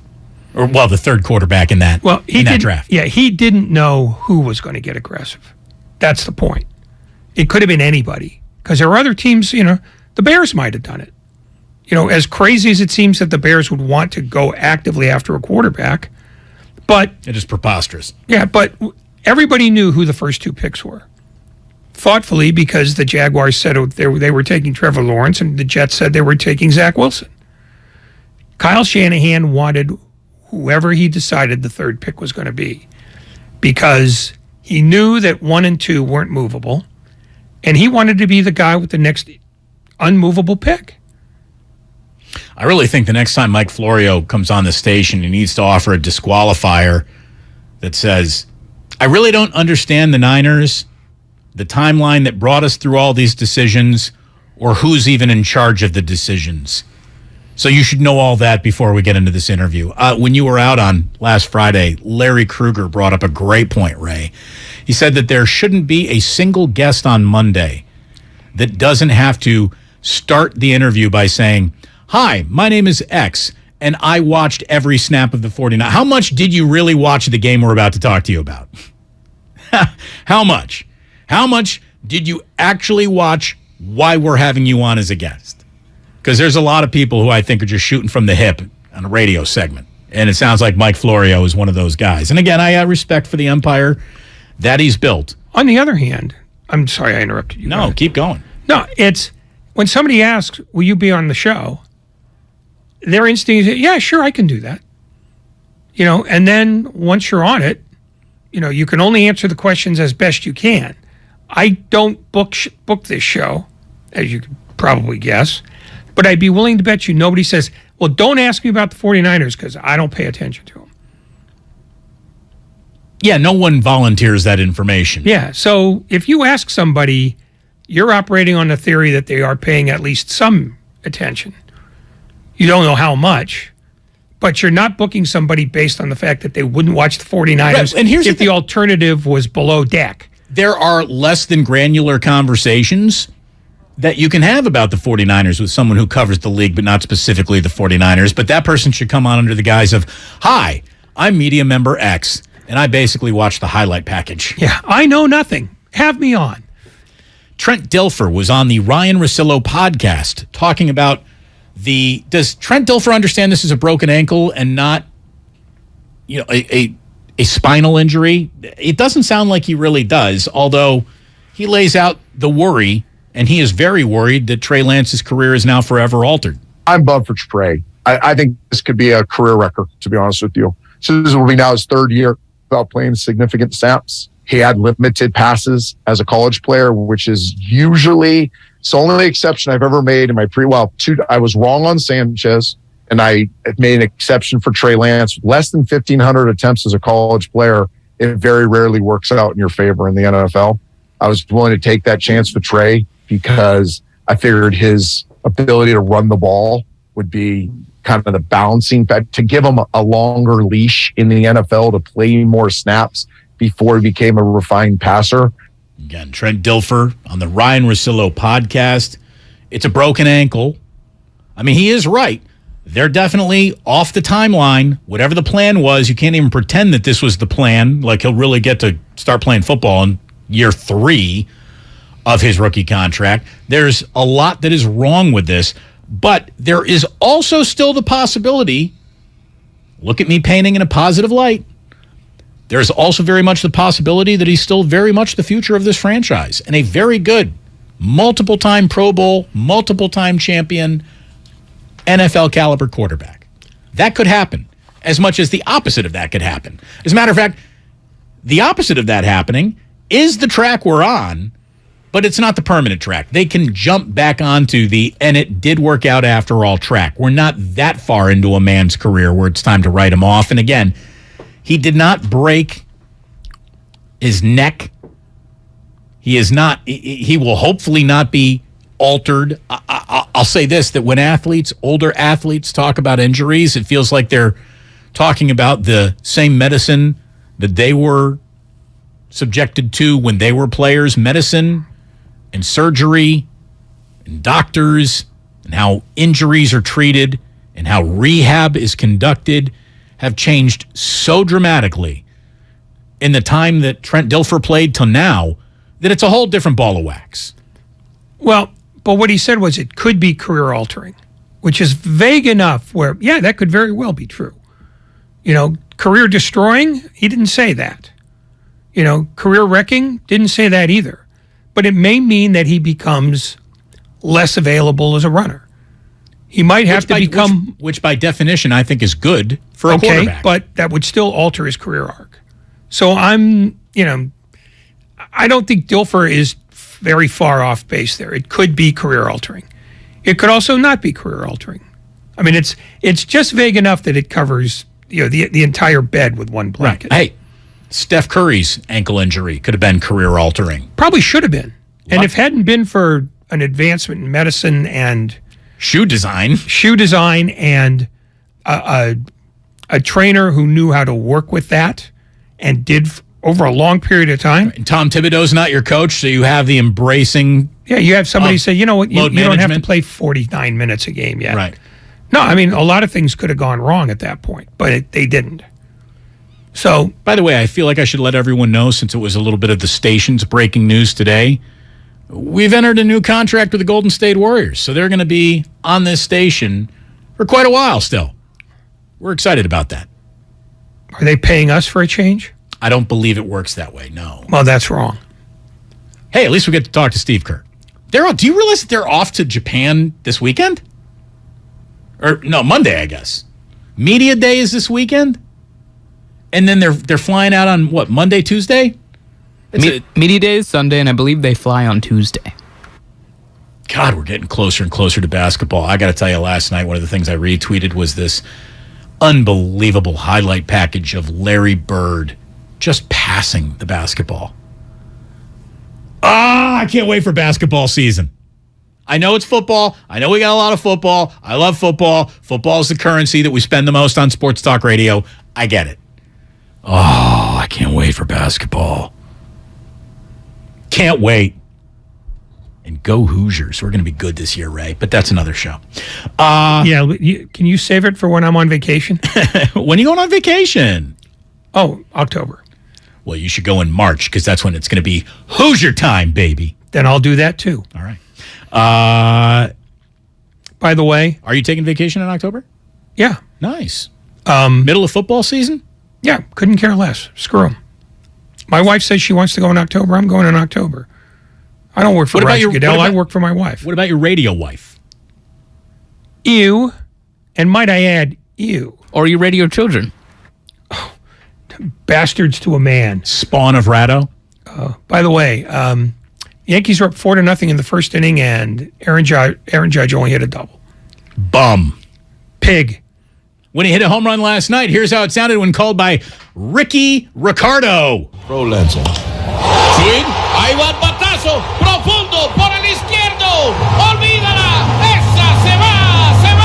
Y se fue. Échale sazón. Eso es el jorrón número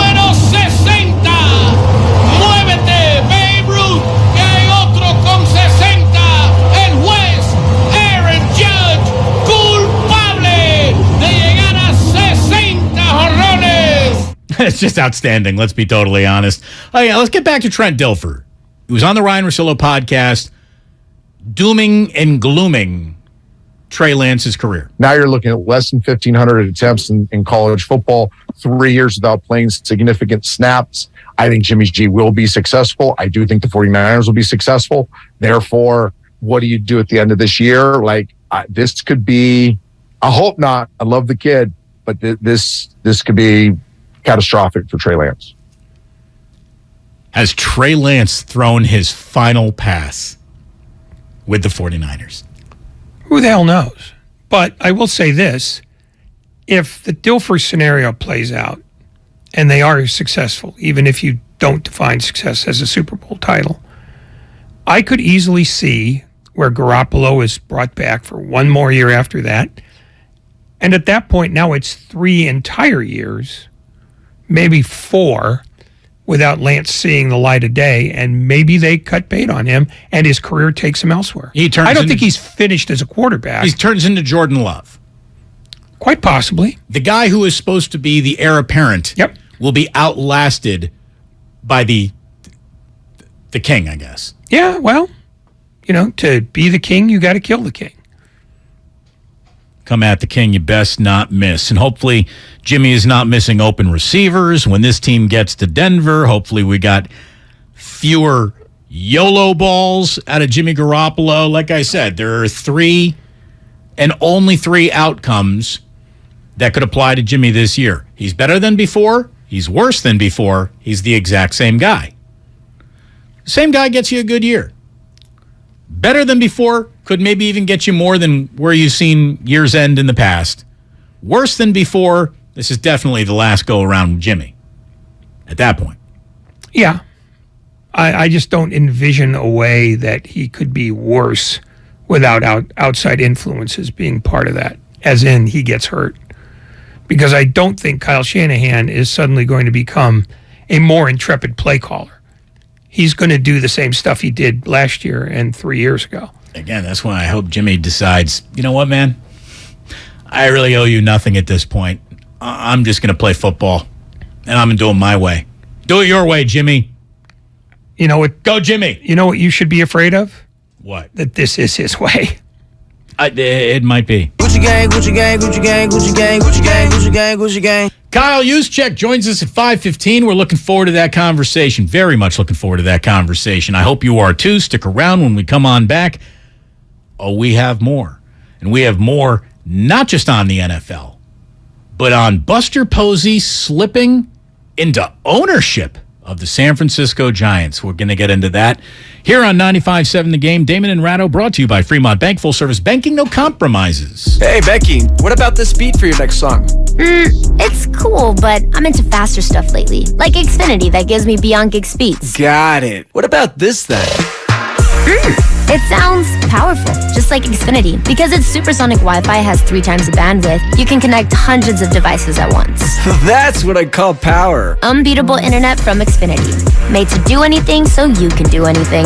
Get the Xfinity Supersonic Bundle with unlimited gig speed internet, Wi-Fi equipment included, and a free 4K streaming box. All for $50 a month with a 2-year internet rate guarantee and no annual contract when you add Xfinity Mobile with unlimited data at regular rates. Go to Xfinity.com/gig, call 1-800-XFINITY, or visit a store today. Limited time offer. Restrictions apply. Requires paperless billing and autopay. New Gigabit Extra internet customers only. Taxes and fees extra and subject to change. Xfinity Mobile requires post-pay Xfinity internet. Reduced speeds after 20 gigabytes wireless usage. After 24 months, regular rates apply. Requires compatible Xfinity gateway. Great cars and great customer experience are what define a great dealership. At BMW of Fairfield, we deliver on both counts. BMW of Fairfield is the top-rated BMW dealership in the Bay Area, according to Google reviews.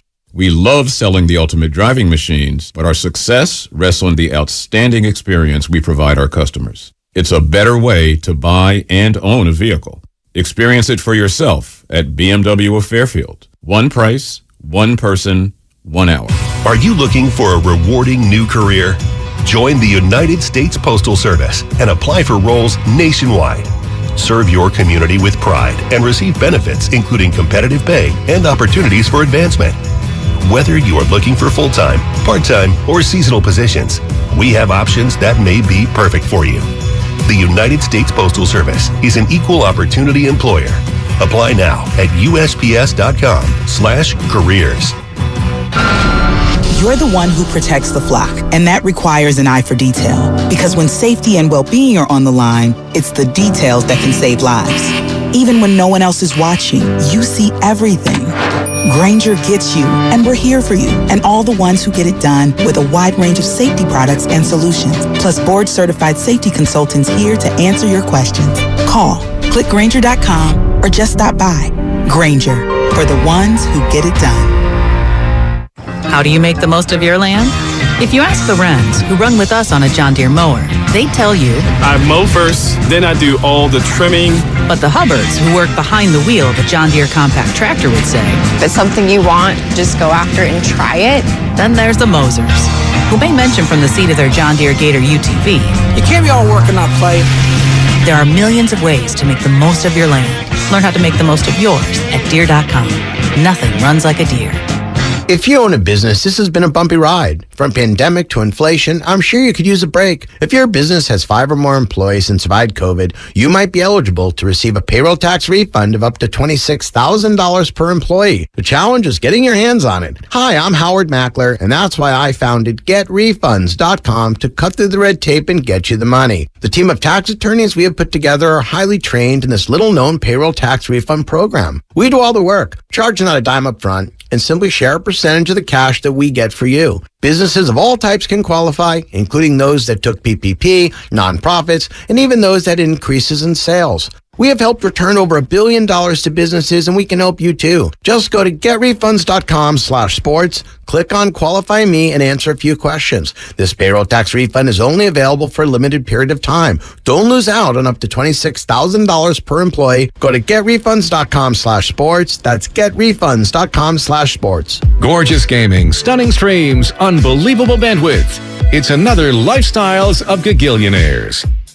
Meet the AT&T Fiber customers winning at life with hyper gig speeds. Meet Gagillionaire Terry. While his love of streaming horror movies has him constantly on the edge of his seat, his internet bill won't give him a scare. Oh, don't go in there. I'm telling you. Because since Terry upgraded to AT&T Fiber with hyper gig speeds, he doesn't worry about data caps or equipment fees. Come on, man. The door's open for a reason.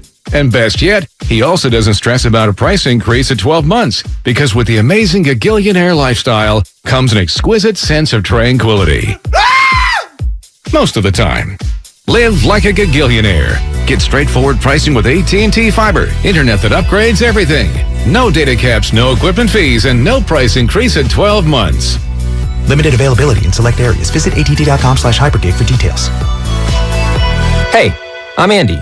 If you don't know me, it's probably because I'm not famous. But I did start a men's grooming company called Harry's. The idea for Harry's came out of a frustrating experience I had buying razor blades. Most brands were overpriced, overdesigned, and out of touch. At Harry's, our approach is simple. Here's our secret. We make sharp, durable blades and sell them at honest prices for as low as $2 each. We care about quality so much that we do some crazy things, like buy a world-class German blade factory. Obsessing over every detail means we're confident in offering a 100% quality guarantee. Millions of guys have already made the switch to Harry's, so thank you if you're one of them. And if you're not, we hope you give us a try with this special offer. Get a Harry starter set with a 5-blade razor, weighted handle, shave gel, and a travel cover, all for just $3 plus free shipping. Just go to harrys.com and enter code JOY at checkout. That's harrys.com, code JOY. Enjoy.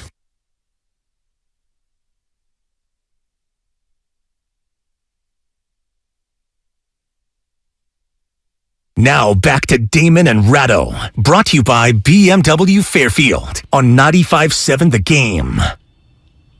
It's like you automatically just start looking for the dance floor. September 21st, do you remember that you're here on 95.7 The Game? Do you remember that it's a What If Wednesday? I hope Lucas did, because that's what we're going to do in about an hour from now. And 5:15, Kyle Juszczyk. Do you remember fullbacks? I sure do. I love fullbacks. I just don't like quarterbacks that are run like fullbacks. It's kind of been a part of the show this week, hasn't it? It is good to have you here. Damon and Ratto on 95.7 The Game. And one of the things that I had, I got aggregated, Ray. Someone was listening to the show, a guy named Mark Adams, who does a 49er fan page. And he picked up what I said yesterday. Quote, he's quoting me.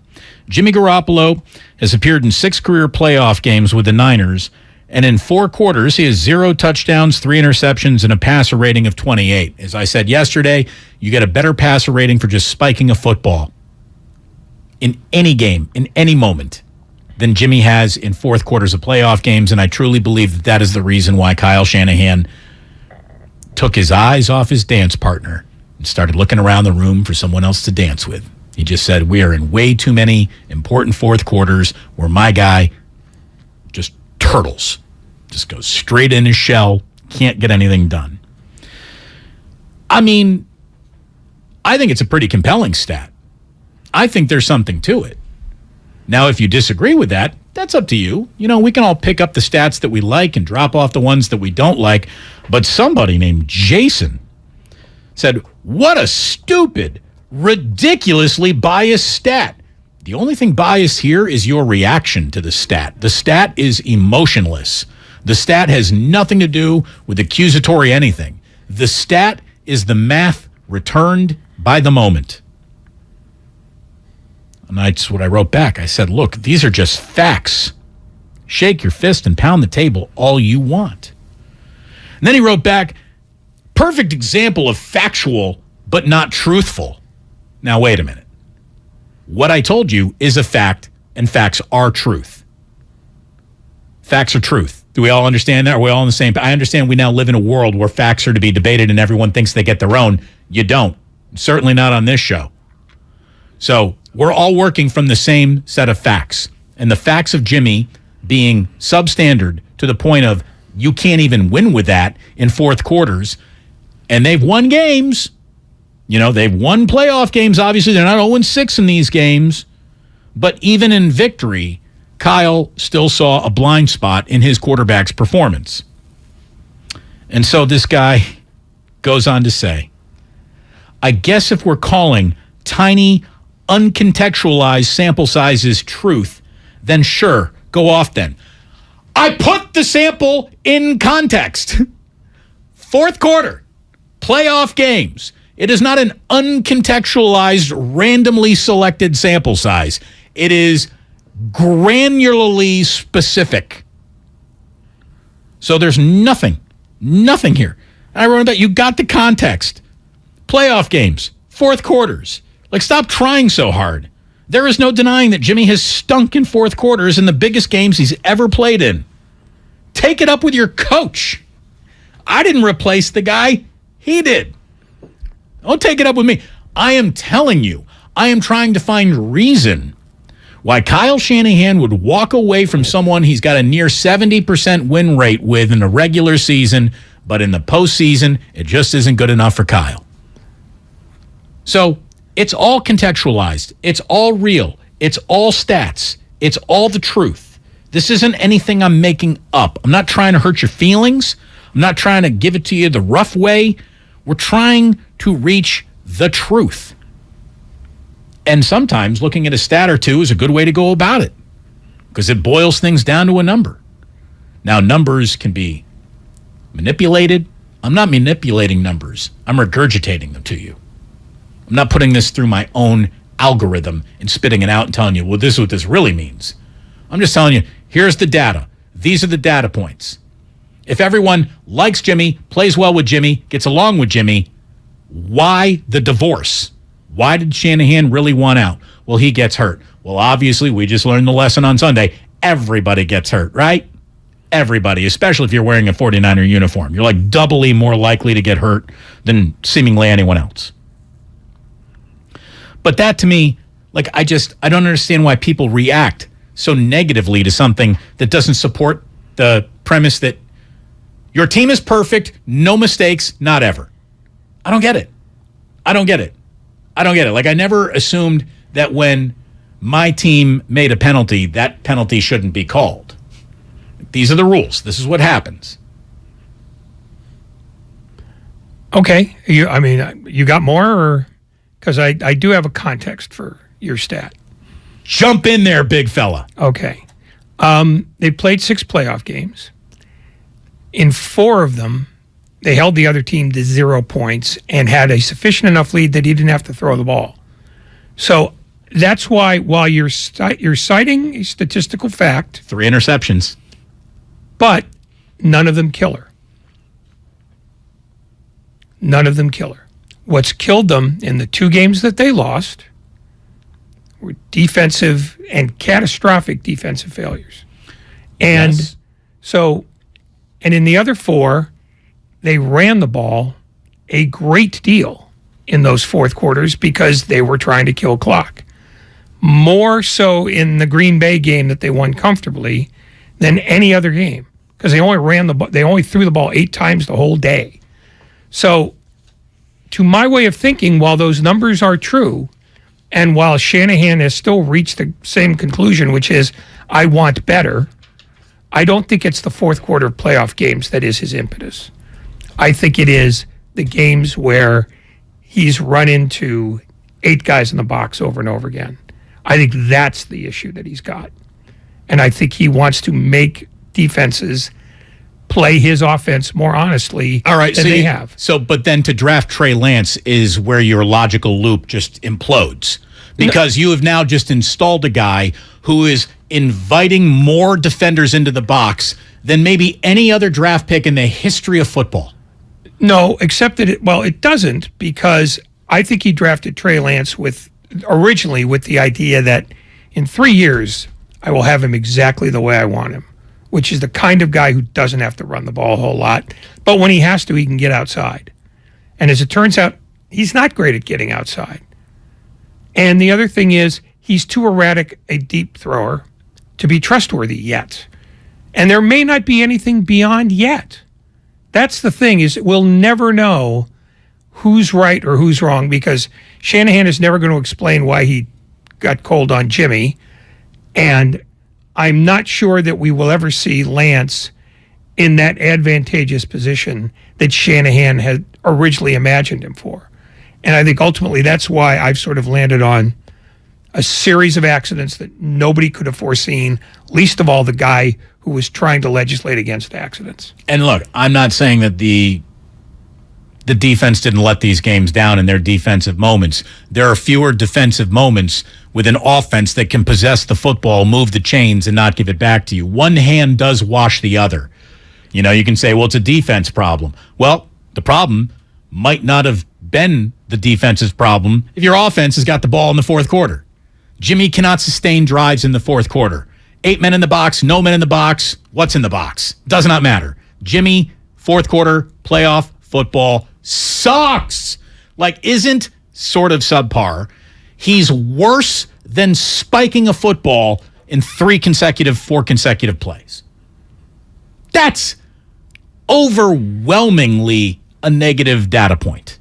An overwhelming negative data point. I'm not arguing that it's not a negative data point. What I'm suggesting is it's not the decider. And it was low on Kyle Shanahan's list of reasons to want a new quarterback. How could something so overwhelmingly negative be low on his list of reasons? Because it didn't play out as anything important in 4 of those 6 games. And in the 2 where it did, they gave up a grand total of 34 points. But you say it's not about results. It's about what Kyle wants to do. He doesn't want 8 men in the box. No, so it's about the process.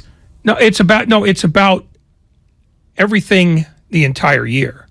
Because I think he projected Jimmy Garoppolo as a land of diminishing returns the more they ran into teams that would sell out on the run. I don't think it was a playoff issue in his mind as much as it was a week 1 to week 22 thing. And I genuinely believe that going 3-5 last year in the first half of the year convinced him that Lance had to be the starter. To the point where he did not consider. He never installed Lance as the starter. No, for this year. He didn't use Lance last year because he didn't believe he was ready. Wait a minute. He named him the starter almost as soon as the season was over. Now, it couldn't have been because they went 9-3 in their last 12 games. It had to be because of something that happened when they weren't very good. And that was the first half of the year. And I believe if Kyle Shanahan is guilty of hubris here, it's that he had decided those first 8 games were going to be this team's future if he didn't have a new quarterback. And he made up his mind in February when he should have waited until the end of August. Oh, so now they're the San Francisco Giants setting the morning lineup at 8 a.m. and not dealing with the actual game in front of them and what's actually happening in front of them? Catch me up on this again? No, you lost me. You said that he made his decision about Trey Lance being a week 1 starter in week 8 and then watch Jimmy. No. That's not what I said. He saw the first 8 games. He saw the limitations of his team. But he knew that Lance wasn't ready to take that job yet. So he let Garoppolo play it out, and maybe to his surprise, they won 9 of their last 12. But I think when he decided that Lance has to be the game 1 starter in this season, he made up his mind in February because he made it clear right away that Jimmy was going to be traded. Jimmy Garoppolo said goodbye in February. I think Kyle Shanahan made it clear, I have to have Trey Lance as my starter to start this season because of what I saw in the 8 games where we weren't very good. Do you think he's moving off of Jimmy Garoppolo if they beat the Rams, go to the Super Bowl, and win that? Then the regular season? Then he's changed it. Then he will have changed his mind because the political burden of making a change after winning everything is too much even for somebody with his power. You never change the quarterback you've got after he's given you a parade. It's never happened in the history of the game. I'm thinking. I guess you're right about the changing the quarterback. Look, no quarterback changes ever quite look like this. By the way, Grandy's pointing to the ceiling. That means welcome everybody to your 5 o'clock hour. Stop looking at Grandy. You're listening to 95.7 The Game, KGMZ FM and HD1 San Francisco. Always live on Twitch, YouTube, and the free Odyssey app. Damn well better be free. Oh, we've just been told that Kyle Juszczyk is joining us in 5 minutes. Looking forward to that. Somebody says here, Ray is the man of reason. Damon, you are the speculation king. If you think Ray's got a single drop of actual more information than I do, you're nuts. He is speculating too. We are both trying to get into Kyle's mind when decisions were made. I don't know. He don't know. We're talking. That's what this is. It's a sports talk radio show. Are you enjoying it, Ray? 5:54 is 52 minutes away. And you're not giving me one of those 5:55 jobs again. I am now. I got things to do. There's one thing I'm certain of. That I'm leaving at 5:54. We might go to Sports don't build character, they build punctuality. We might go to 56 just to spite you. Watch me leave. Full on spite move. You cannot leave until I say the magic words. That's when the show ends. And only I can say them. I'll say them for you. A la peanut butter sandwiches. It comes from me or no one else. Wow, you're in for a huge disappointment today. No, you're going to be here. You know where your bread's buttered. Nahigian will be gone before then. He'll never know the difference. He's gone now, let's be honest. Yeah, no, I saw him when I was coming back into the studio. Nice. Did you have a nice tinkle? Yeah, it was great. Good. Might have been one of my best. In fact, I think I made up my mind in February that was going to be a great one. That's when you knew. You knew after the 3 and 5 start that this... Yep. This day would require a great trip to the conservatory. By the way, for those who want to argue with stats, what you don't like, what you do like, Damon, you're picking and choosing. Here's the most interesting thing I think I've read on the internet today. A fact is information minus emotion. An opinion is information plus experience. Ignorance is an opinion lacking information. And stupidity is an opinion that ignores facts. I'd never heard that before. I've never read that before until today. I thought it was fantastic. That was really good. One more time for everyone who enjoyed it. A fact is information minus opinion. An opinion is information minus experience, plus experience. Ignorance is an opinion, lacking information. And stupidity is an opinion that ignores a fact. It's pretty good. That is pretty darn good. So don't get all in your emotions when you hear a fact that you don't like. No one's hand-selecting things to ruin your day when it comes to talking about, well, here's a statistic that maybe led to the Niners walking away from Garoppolo in the first place. And now, meet the new boss, same as the old boss. Look who's right back in the room. To talk about that room, a man who spends more time in it than any of us, Kyle Juszczyk. This is a chance to go inside the 49ers locker room, brought to you by Harris Ranch Beef, legendary quality. Shop your local Rayleigh's supermarket for all your tailgating needs. Kyle, welcome back to Damon and Ratto. It's good to talk to you again, and whenever you talk to us, you get like a crate of meat sent to your house, so hopefully it's working out for you too. Oh, yes, I love talking to you guys. Good to be here, and I'm sure we won't be talking about the quarterback room at all, so I'm excited for all your running back questions. How up to your eyeballs are you with this? Hey, I mean, as to be expected, I know there's been a lot of questions, a lot of comments, so it comes with the territory, so it's all right. Can I tell you what has been like the overwhelming feeling from the fan base? Because, you know, I know Kyle likes to make the claim that you guys keep the noise out, and I understand that you guys need to keep the noise out, and it gets harder to do in a social media world that we live in. But I have always said that if you believe in Kyle Shanahan and you're a Niners fan, in Kyle we trust has to be your working like that. That's your that is your that's the programming, because Kyle chooses. That's the operation system. In Kyle you trust if you are a 49er fan, because he runs the entire show. Kyle Juszczyk, there is less trust in 49er fan base this week than ever in Kyle Shanahan. I'm guessing the locker room doesn't feel like that. No, absolutely not. We don't feel that way. And honestly, it's a little confusing for me to even comprehend why fans do feel that way. Considering I think Kyle is, I think he deserves that trust, and he's built that reputation to have that trust. And, you know, he's had so much success in the decisions that he has made here that I think he's built that credit.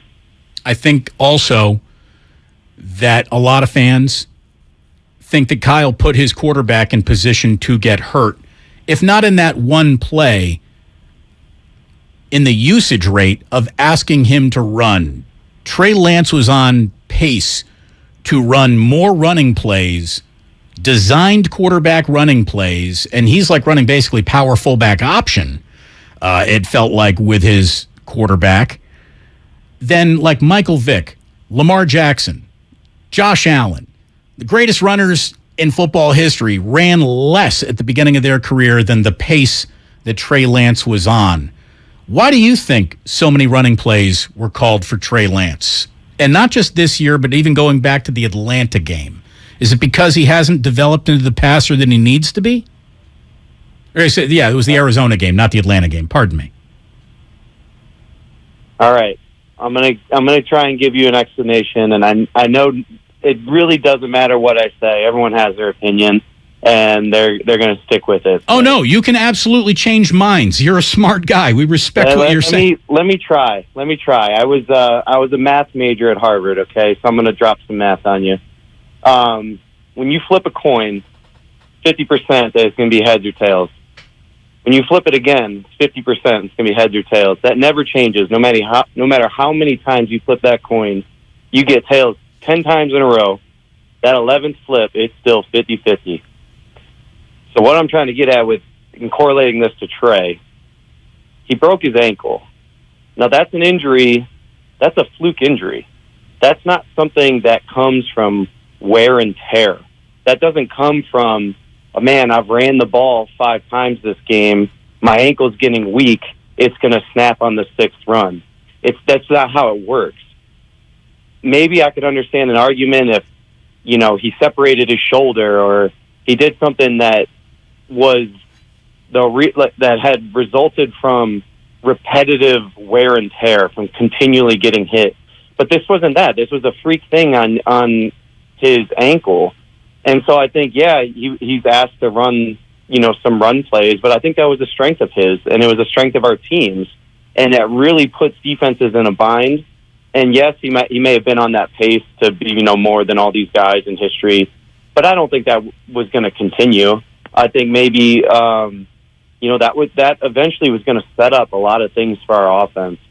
So it's just like anything, when you're trying to set up play action, you're running the ball a lot downhill. I'm leading up on linebackers. We're not going to continue to do that forever. Eventually, we're going to build things off of that. And I think that's what we were doing with Trey. So I tried to put it out there. If you have any questions, I'll clarify. But let me know if that helps at all. No, I do think you make outstanding points. And there is no level of wear and tear on an injury like this. I just thought that running your quarterback such a read option play, and it felt like normally on a read option, the option is the running back is going to be the guy who's going to run into the teeth of the defense, and the quarterback kind of keeps it and goes around the spot that the D end vacated. It felt like this was the reverse of that. Was that maybe a flaw in the play to begin with? Because it feels like running your highly valued, grooming him to be the present and the future quarterback into the teeth of the defense is just a risk that feels avoidable in week 2, quarter 1, against an opponent that you're moving the ball on. It just, like you said, though, it might have been setting something up later, but boy, bad circumstances. I hear you. And honestly, I just think that was something that's really hard to defend, and we felt like there was an advantage there. And he's a big, strong guy, and he can do a good job running between the tackles. It's not necessarily that much safer running outside than it is on the inside. These are all NFL defenses, and quarterbacks run all over this league. So I really got to come to Kyle's defense here on this. I don't think that he really was putting Trey in a bad position. I think he was putting Trey in a good position to execute plays that he's good at and to get us to move the ball down the field and, like I said earlier, set up plays for later. By the way, I really appreciate it. I appreciate your explanation and all the years that we've been talking to you, Kyle Juszczyk. This is the first time you actually pulled out the Harvard card. So I'll give you that. I'll give you that. I had to do it eventually. Eventually you have to. If I went to Harvard, it would be an opening move for me most of the time. So you went to Indiana, it's an opening move. I do. I'll talk about the Hoosiers like we're a Ivy League school. But go ahead. This is Ray Ratto, by the way, Kyle Juszczyk. It's not just me here today. How you doing? Yeah. How are you doing, man? Oh, give it time. How much different, and you don't have to get into any specifics here, but how much different does the offense have to be, even with Jimmy Garoppolo back as quarterback, just so that this team is presenting different looks to teams that are probably poring over last year's games to scout tendencies for this year? Honestly, I don't think we need to be really that much different. It's not like, for years we've been running, basically the same offense with Jimmy. And, each year you always evolve a little bit and, you try to break some tendencies. But I feel like that's your usual year-to-year progression. So I don't see it as anything that's, a new major task that we have to take on. But, kind of just, your regular season, the season progression, and you're always growing a little bit. Kyle Juszczyk joining us here on 95.7 The Game. So what has practice been like this week? Does it feel different or just more of the same now that it's Jimmy's show once again? Is there a level of reassurance to have him back there? Yeah, it's obviously a little bit different than what we've been doing, the past couple weeks or the past couple months, just because it's a different guy in there at quarterback. But at the same time, it's so much of the same because, we're going on the 6th year that Jimmy's been here and been our quarterback. And, yeah, I know there's been, injuries and guys that have come in, but that's a long time, and you build a lot of familiarity over that time. And so a lot of that is just natural when you get back out there that it's like, okay, I'm used to this. I remember this, and it just starts flowing again. Do you think that the 49ers signing Kurt Benkert to the practice squad undermines your chances at playing quarterback at some point this year? I sure hope not. Typically we only have 2 quarterbacks active on game day. So if, Jimmy and Purdy happen to catch a cramp on the same play, I'm going to go out there and shine for at least one. You're going to throw deep, right? No matter what the play call is? I don't want to let the defense know, but it's a possibility. Yeah, the lid's coming off the defense as soon as Kyle Juszczyk's under center. He's jacking that thing up toward the 5-yard line. He doesn't care. There is no doubt about it. It's obviously been a week of emotion, and you're basically waving goodbye to a quarterback that you were getting to know and you all really liked, and now you're saying hello to a quarterback that in a lot of ways you guys probably are kind of mentally waved goodbye to. In your entire year, in your entire life of playing football, how odd has this season felt so far? Is it one of the weirdest things you've ever been through, or do you get so caught up in the day-to-day business of winning football games that this really doesn't matter to you guys as much as we talk about it? It's a little bit of both. I do think it is much more overblown in the media than what we really feel. Because, to be quite honest, each day when I come to work, I'm worried about my job and what I need to do and all my assignments and all that it's, I'm not focused the whole day on who our quarterback is. Yes, it definitely matters and it comes into play. But we all have our own jobs here. And, a lot of times that takes precedence over, really worrying or concerned, about who's under center. All that said, do you have a little less faith in your fan base when they were okay when you lost by 9 in Chicago, but absolutely apoplectic when they won by 20 at home against Seattle? It's a little confusing, but I think I really do think that we have such a great fan base, and the faithful. I think the true faithful will come around very quickly to the team we are now and what we're going to do going forward. And I know that winning breeds confidence, and I have confidence that this team's going to win a lot of games. And as we do so, everyone's going to be right back with us. Kyle Juszczyk here on Damon and Ratto. In your 5 seasons now, 5 seasons already. It's gone by fast, hasn't it? This is 6. This is my 6th with the Niners. That's 6 now. That's how fast it's going by. I can't even count it. Well, in the 5 seasons that you've played, obviously you've had a revolving door of running backs behind you, and the door turns again this year with obviously an injury to Eli Mitchell, and now even Ty Davis-Price is down for a couple weeks.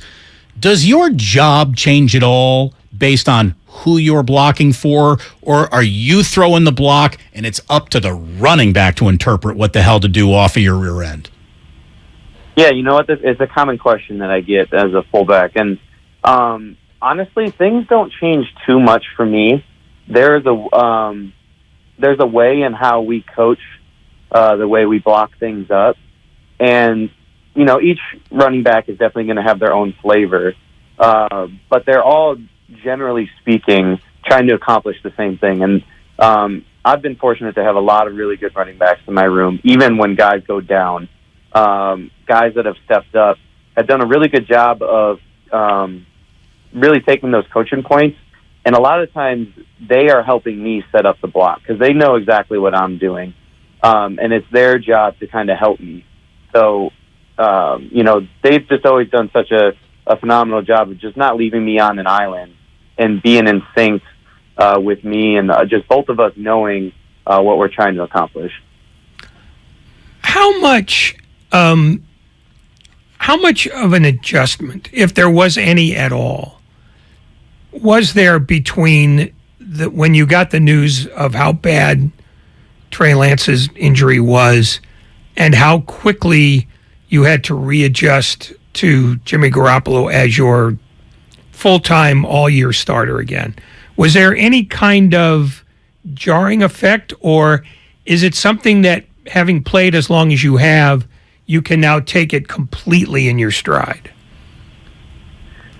You know what? It's somewhere in between there, and it's unfortunate. I mean, football is it's a really tough sport, and especially the NFL. This is a tough business that you have to move on quickly, and it's unfortunate because a lot of times that can be interpreted in the wrong way, and it can be interpreted that maybe we didn't care so much for Trey or right. It looks callous. You hear that a lot, but we definitely feel for him, man. That was our quarterback. We were committed to him. We thought that Trey was going to have a phenomenal year this year and going forward.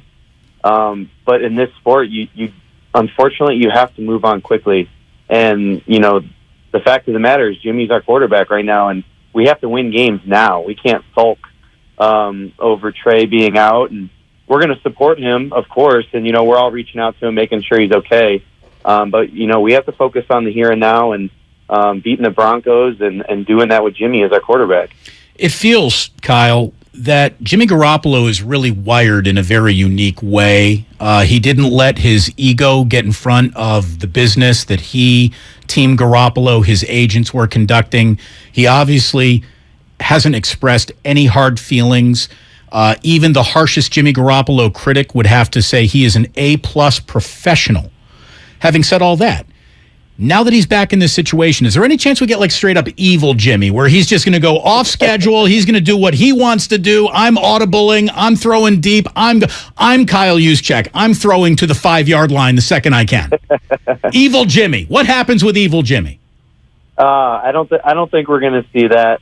Part of me would love to see him, just have that little bit of vengeance in his eye and, out there just kind of trying to stick it to people, because I think a little bit of that will bring a nastiness, a tenacity to him, which I'm sure deep down there's a little bit. But at the end of the day, Jimmy knows how to play the quarterback position here, and I'm sure he's going to keep it between the lines and do what Kyle tells him.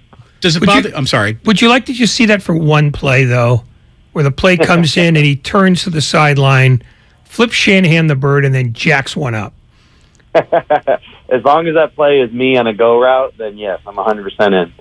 Oh, Juszczyk on the wheel route. Write it down, kids. It's how we're opening this game in Denver on Sunday night. They're saving that for that special moment. I hope so.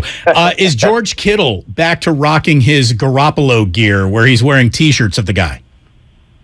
You know what? One day in, he's not there yet, but we'll see. I wouldn't put anything past George. He's always here to surprise us, so we'll find out. I think one of the pleasant surprises of the early season is how the year began with as many questions about the interior offensive line, I think, as you can begin a year that a lot of people hope is going into a positive playoff direction.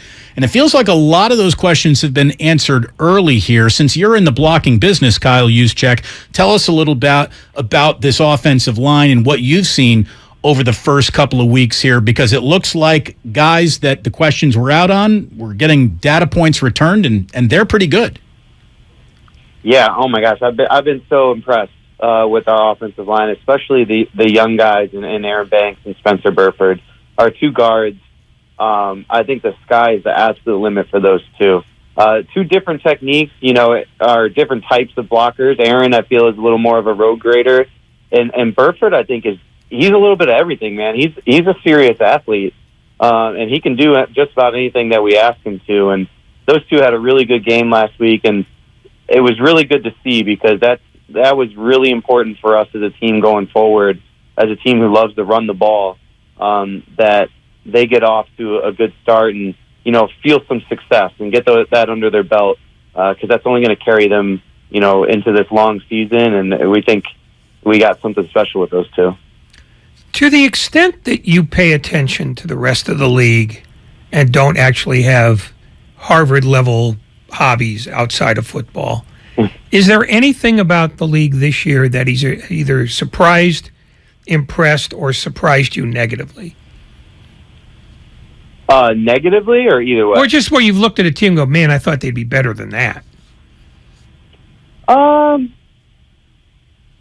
Honestly, that's hard, just because it's so early in the season. And I mean, look at us. We were 3-5 last year, and we made it to the NFC Championship. So it's hard to jump to conclusions like that. I'll take it another direction. I've been really pleased with how much fullback action we've been seeing. I feel like every week we've been seeing multiple touchdowns from fullbacks. I have multiple teams now that I can watch that run a similar offense with their fullback. With McDaniel down in Miami, the Broncos run something similar. Even the Bills have used their fullback. He scored the other night. So that's been exciting for me to watch the evolution of that and have some other teams that I can watch and pick up some stuff from what they're doing with their guys. Does that make you the father of the position now? I don't want to anoint myself anything or give myself any titles, but what if we do it?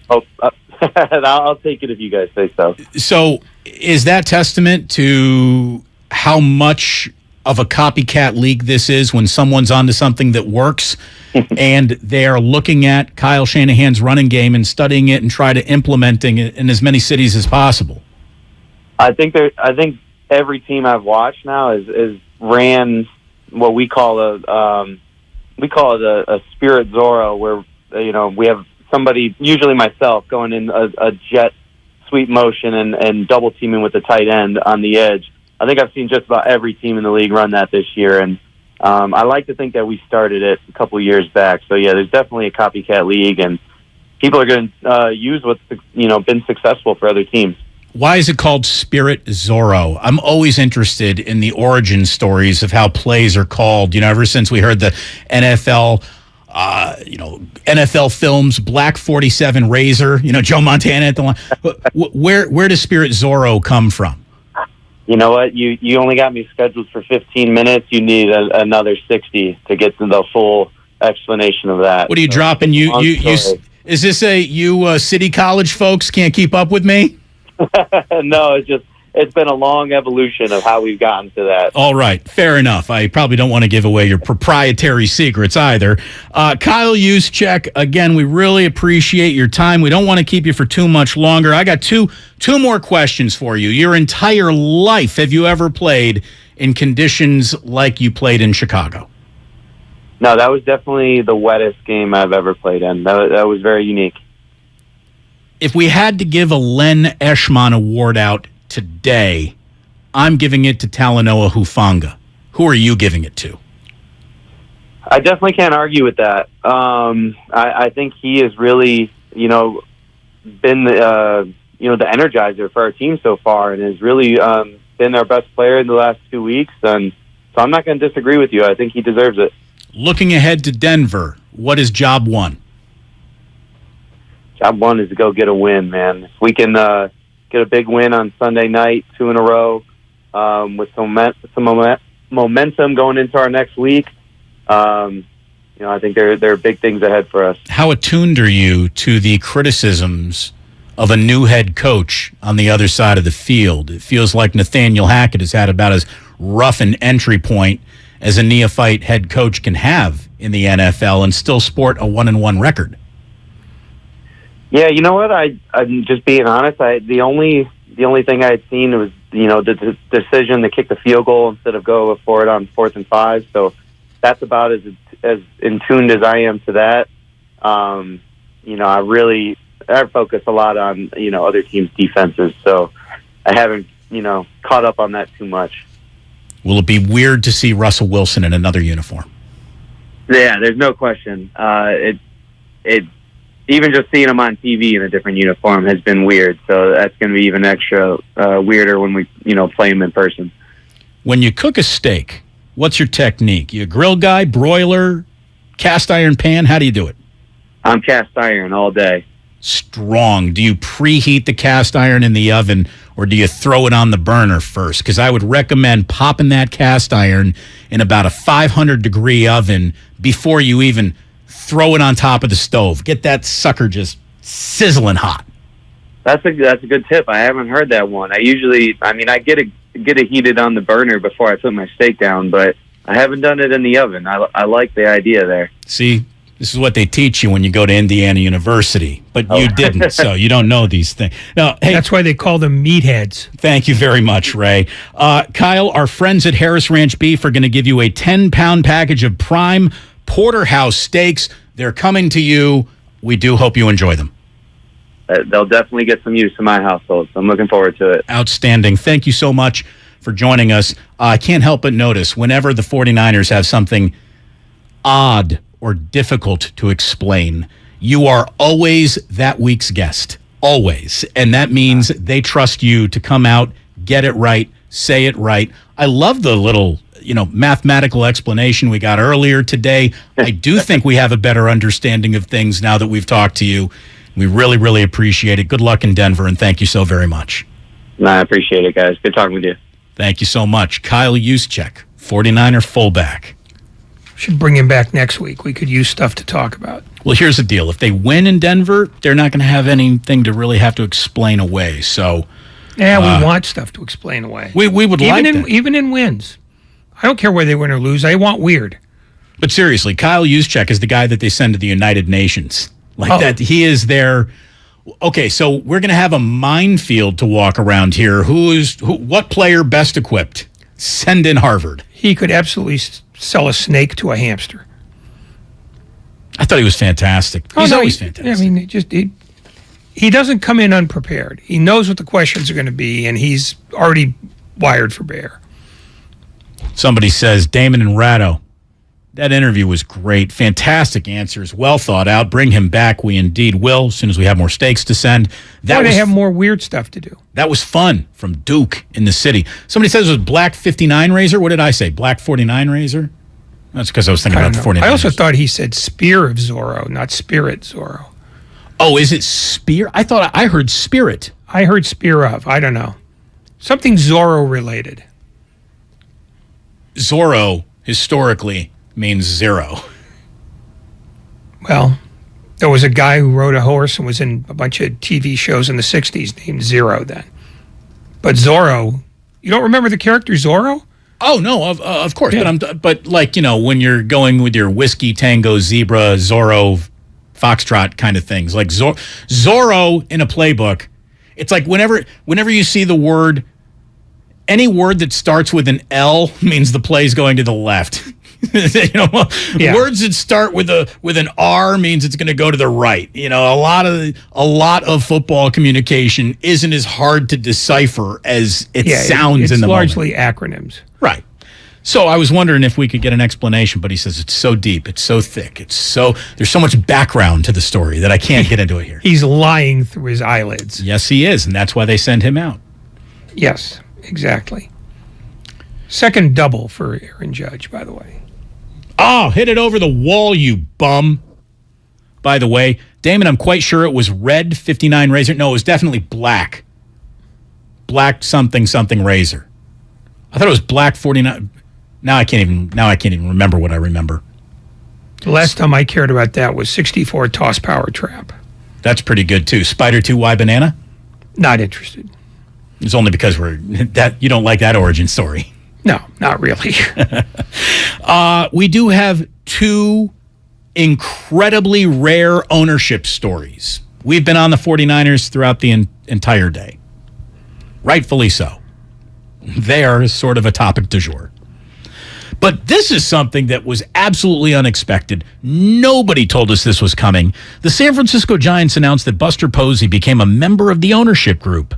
It marks the first time that a former player has joined the organization as a principal partner with a member of board of directors. So I have three questions. Here they are, Ray. Number one, what's the buy-in and what's his percentage? Nobody has reported either of these things. We're speculating. It's just you and me guessing. Yeah. The buy-in is 0, and the percentage is about 1. I'm guessing that the percentage, you're closer to the truth on the percentage than the buy-in price. There's no such thing as, we're just going to give away a slice of ownership. I wouldn't think. Unless, of course, my second question, is he now just a show pony for the ownership group? Is that what he is here? Or is he actually in on decisions that ripple beyond baseball decisions? Is this an ownership group that no longer wants Larry Bear out front? They no longer want, that Johnson doesn't want to be out front. They've said to themselves, Gabe Kapler's probably out in front a little bit too much, and everyone's getting tired of hearing any word that pours from his mouth. Farhan is great, but we're not going to ask him to do that. So is Buster Posey now this team's get-out-of-jail-free card with the media? If they wanted somebody to do that, he'd have been the last guy they ask, because he's not going to do that. He is not going to be a show pony, except in this one sort of specific area, which is you go to Aaron Judge, just hypothetical name. Just say, we're really interested in you. We can pay this much, but if you pay off the way we think we will, you can have a percent and you can be on the board of directors when you're done too. Boy, you better produce if you think that that's going to be the nugget waiting for you at the end of your rainbow. Well, that in addition to the truckloads of money they would throw at him. Truckloads of money plus equity? I don't know. I don't know if Posey, with his 0.5%, 1%, which we're assuming, is going to be able to walk into anybody and say, you're going to get the same deal if you turn he won't be able to say you'll get the same deal because, among other things, it's illegal to do that. But you could say, I did this. I think what it can happen for you. Here's how I forged a Hall of Fame career from here, a place where they said that it's going to be harder to do it because it's harder to hit, and this, that, the other thing about this ballpark and hitting at sea level and all the criticisms of offensive players never showing up in San Francisco. I think Posey can point to himself and say, look, I understand the process. I understand what they're going to ask you to do, and believe me, I can make an argument that their asks are going to pay off for you.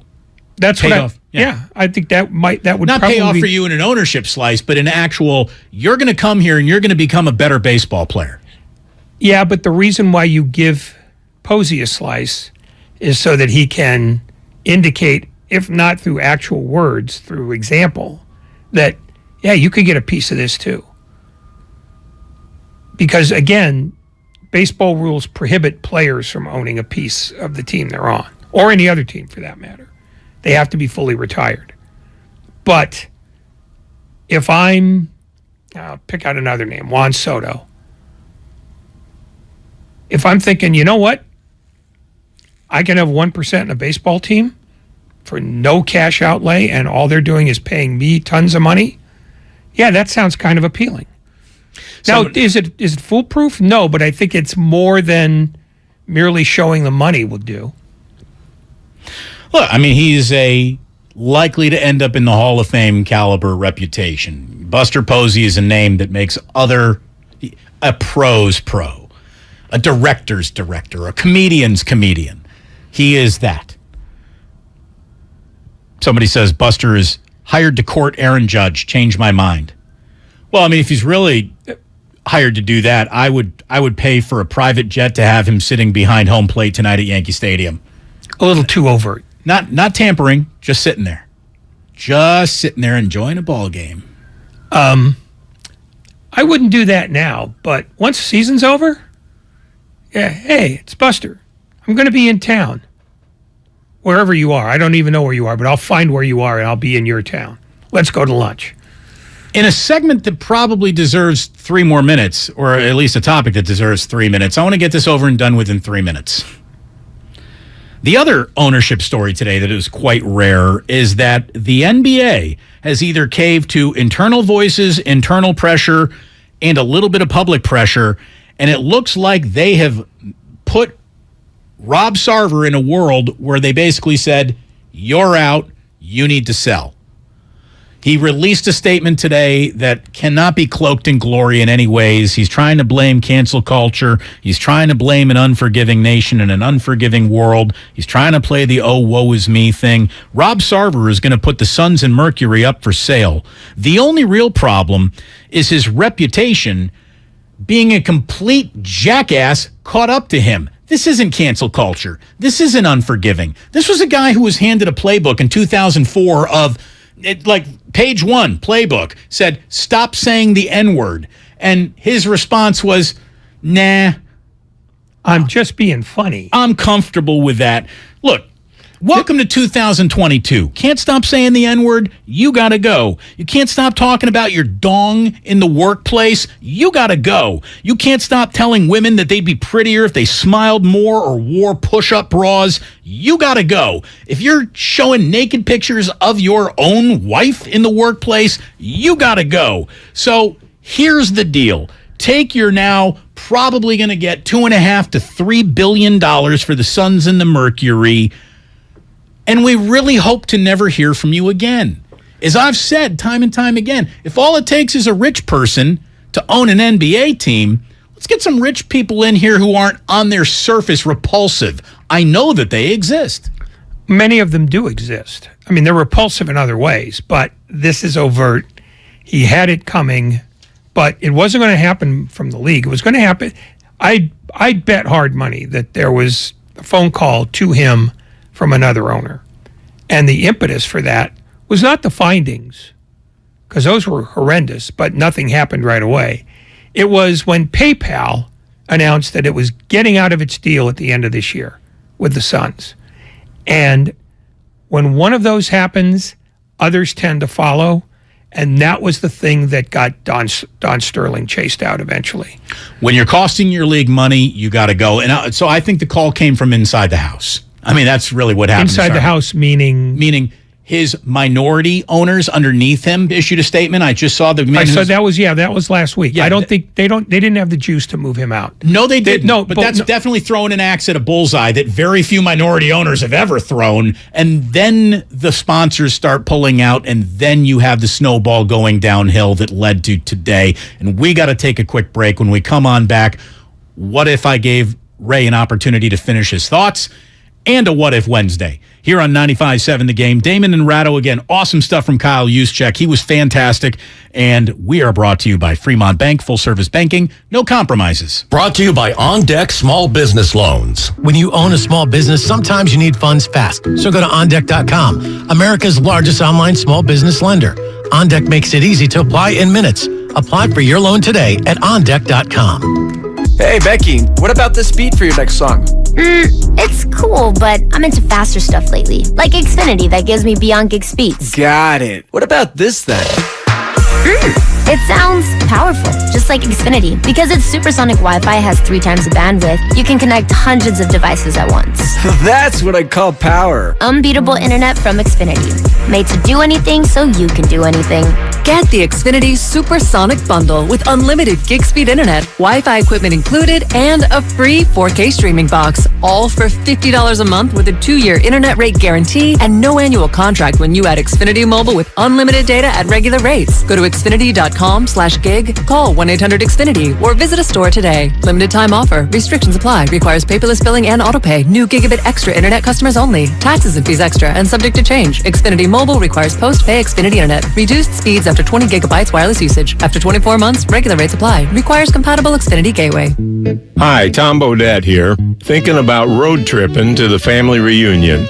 Potato salad, doing battle with the sun, dog crawling all over the cousins, and nothing brings us closer than someone squished in the middle seat. Well, it's a good thing Motel 6 has clean, comfortable rooms at a great low rate. They'll get you out of that minivan so the kids can get all spiffed up before Grandma starts pinching their cheeks. I'm Tom Bodette for Motel 6, and we'll leave the light on for you. You can't get much for $5 these days, unless you go to Wendy's for a $5 Biggie Bag. Get your choice of double stack, junior bacon cheeseburger, or crispy chicken BLT, plus 4-piece nugs, fries, and a drink, all for just $5. You got that bag. You got that Biggie Bag. You got that bag. That was smooth, wasn't it? That's how you're gonna feel when you get that Biggie Bag at Wendy's. U.S. price and participation may vary. Includes 4-piece nuggets, small soft drink, and small fry. Prices may be higher in Alaska and Hawaii. Everything, our farm, our stand, our pop-up shop, it really all started when we discovered the benefits of local, raw honey for our family. And then we decided to turn it into a business. We were looking for something to help us get up and running. So we got the Chase Business Complete Banking Account. It's more than a bank account. It comes with Quick Accept, which lets us take card payments anytime, anywhere in the U.S. using the Chase mobile app. Plus, we get same-day deposits at no extra cost. For us, it's more than honey. It's about sharing a little sweetness with the world. Get the Chase Business Complete Banking Account with the essentials you need to help get your business going. Learn more at chase.com/business-complete-banking. Chase for business. Make more of what's yours. Quick Accept is not available in U.S. territories. Enrollment required. Usage subject to approval. Same-day deposits available for payments before 8 p.m. Eastern Time, Sunday to Friday. Fees and rates apply for checking and processing. Limitations and restrictions apply. Participants compensated. Merchant services provided by Payment Tech LLC and WePay Inc., subsidiaries of J.P. Morgan Chase Bank and a member FDIC. Do you think all premium fuels are the same? Well, your engine doesn't. Shell V-Power Nitro Plus helps keep your engine running like new because it's engineered to defend against 4 main engine threats: gunk, wear, corrosion, and friction. So next time, choose Shell's most advanced fuel ever. It's fuel for thought. In engines that continuously use Shell V-Power Nitro Plus premium gasoline. Dell Technologies' semi-annual sale has arrived, and it's time to upgrade to the latest business technology. Save big on laptops and desktops with Windows 11 Pro. Plus, get amazing deals on server, storage, and cloud solutions, as well as top work accessories, including docks, monitors, and more. Dell Technologies recommends Windows 11 Pro for business. Call a Dell Technologies advisor at 877-ASK-DELL. That's 877-ASK-DELL for special business offers during our semi-annual sale. There's a reason Comcast Business powers more businesses than any other provider. Actually, there's a few. Comcast Business offers the fastest, reliable network, the peace of mind that comes with Security Edge, helping to protect all your connected devices, and the most reliable 5G mobile network. Want me to keep going? I can. Whether your small business is starting or growing, you need Comcast Business. Technology solutions that put you ahead and give you serious savings. Comcast Business, powering possibilities. Get started with fast speeds and advanced security. Together for just $69.99 a month for 12 months with a 2-year agreement. Or find out how to get up to a $650 prepaid card with a qualifying bundle. Limited time offer, restrictions apply. New 50 megabits per second internet and Security Edge customers only. Requires enrollment in EcoBill and AutoPay. Equipment, taxes, and fees extra and subject to change. Comcast Business Mobile utilizes the network with the most RootMetrics 5G data reliability wins in 1H 2022. Results may vary, not an endorsement. What's your retirement look like? With Fidelity Income Planning, a dedicated advisor can help you create a flexible income strategy to grow and protect your wealth so you can stop worrying about the future and enjoy whatever comes next. Investment minimums apply. Fidelity Brokerage Services member NYSE SIPC. Here's what happened today on The Game. Presented by the County of Santa Clara. The Morning Roast from 6 to 9. You have to admit, as a casual observer, even if you aren't a Niner fan, it is a bad look and there's a lot of leaks. Do you think Jed's leaking stuff again? No. Willard and Dibs from 9 to noon. I've always actually been a heart-on-sleeve kind of a guy. I got a little Vermeil in me, dude. Like, you get me to... Are you gonna cry? Steiny and Guru from noon to 3. You ever know when you're having a good hair day? I'm having one right now. And anyway, you can't knock me. I'm feeling good. We rocking. And Damon and Ratto from 3 to 6. The things to not like about Kyle are starting to feel like they're outnumbering the things to like Kyle. It feels that way. The best of the game, presented by the County of Santa Clara. Book a COVID-19 booster shot now at sccfreevax.org or call 211.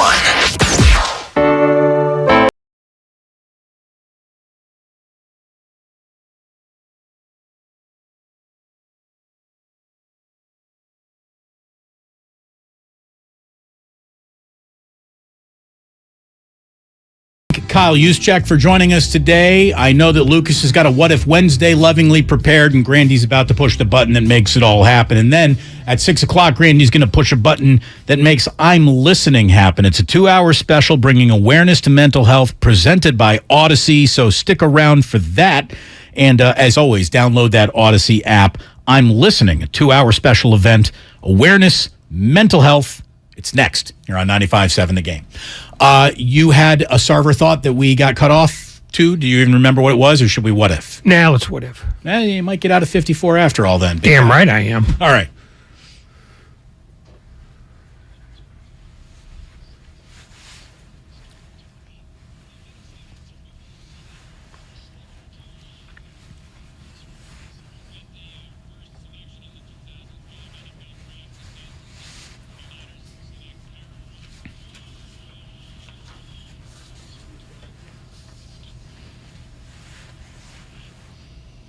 I mean, that's really where the franchise went off track, right? Just not picking Aaron Rodgers, going with Alex Smith. I mean, you want to back up the timeline all the way to there.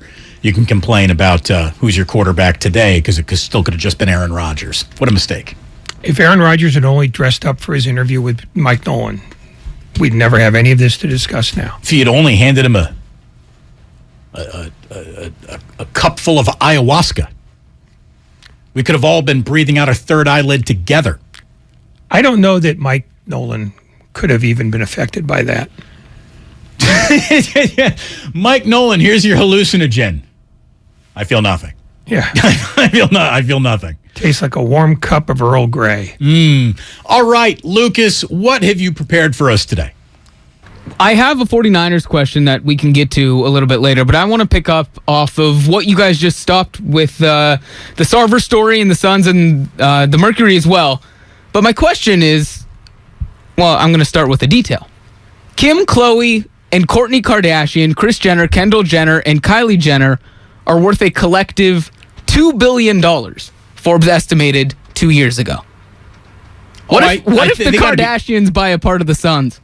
I mean, here's the thing. Isn't Kim worth $1 billion by herself and Kylie's worth more than all of them? I don't know much about the Kardashians. I do not like the family by definition. However, you have to respect this. I don't know what the stack of cash is, but do you realize with all of their social media presence and following that with a touch of send buttons, the Kardashian family can reach a total of people on social media that is essentially a third of the world's population? Like, they almost have 2 billion social media followers between the 4 of the, I don't even know how many Kardashians there are, but hundreds. Look at it this way. I know this about the Kardashians. As much as I may not like them, they're more dialed in on how to not sexually harass workers than Sarver ever was, and they would make better owners, and they probably would be great for free agency. I mean, you put Khloe out in front, just offer her up. Let's just, the first stop on any do you want to play for the Suns tour starts at Khloe, right? Tristan Thompson comes running right in. They have another kid. It all goes bad. I know way too much about that. Well, Kendall dated Devin Booker, so that would be an awesome turn Kendall right has there. dated everyone in the NBA except Steph Curry. Kim Kardashian reportedly worth $1.8 billion. So she's worth almost $2 billion herself. She's worth the Forbes valuation of the Suns and Mercury. If Forbes has got the price right, if it's $1.8 billion, Kim can buy the NBA team all for herself. All that said, Beyonce wanted to be a part of the Houston Rockets ownership when Leslie Alexander sold. They turned her down. And Beyonce is a bigger name in the NBA than any of the Kardashians. I'm guessing what they're going to do is sell it to a guy who has the kind of money that dwarfs even the Kardashians. Because there are guys out there, and there is a list of people who want to buy NBA franchises. So I'm guessing they're going to look for another Steve Ballmer out there somewhere, and they will find one. Absolutely, they will find one. Why did they turn down Beyonce? Because they wanted to sell it to Tillman Fertitta. Right. And look, Beyonce's got cash. She didn't have Tillman Fertitta cash. No. But isn't it funny that they pretended that Jay-Z was an owner of the Nets just to use that as aren't the Nets cool now? Yeah. And the answer is, actually, no, they aren't. No. Well, they could have been cool if the current general manager, Kevin Durant, had chosen a bit better. Make better choices. Again, it's tough to do two jobs. It's tough to wear two hats. Kyle as coach and GM, I don't know if you can say that both of it's worked out as well as just giving him one of those jobs might have worked out. Imagine if Kevin Durant only played basketball and he wasn't trying to be a general manager too. And he had just stayed with the Golden State Warriors. And they were off to Japan in 3-4 days with Kevin Durant still in tow. And they are working on their, what would that be? 8th consecutive NBA title? 7th consecutive NBA title? By then they'd be bored and boring. I'm also pretending an Achilles tear didn't happen to two people at this point. So. Yeah. No, players are made of steel. There you go. How about this? People wrapping up on the text line. Thank you very much for weighing in. People wrapping up on the YouTube page. Who's been with this whole show? Ha ha. with this whole show. Mike Honcho rolled the whole way with us. Thank you, Mike Honcho. Thank you, City Lock. Thank you, San Jose Jazz fan. And Andrew Malo said this is the best show. And Andrew Malo's never been wrong about anything, Ray, unless you zip up your jacket on the air. That means you really want to be here still. 553.56. Son of a... Sports don't build character. They reveal it. Ha! And like that, he's gone. Your most valuable asset is your time. So why should buying a car eat up your whole day? At BMW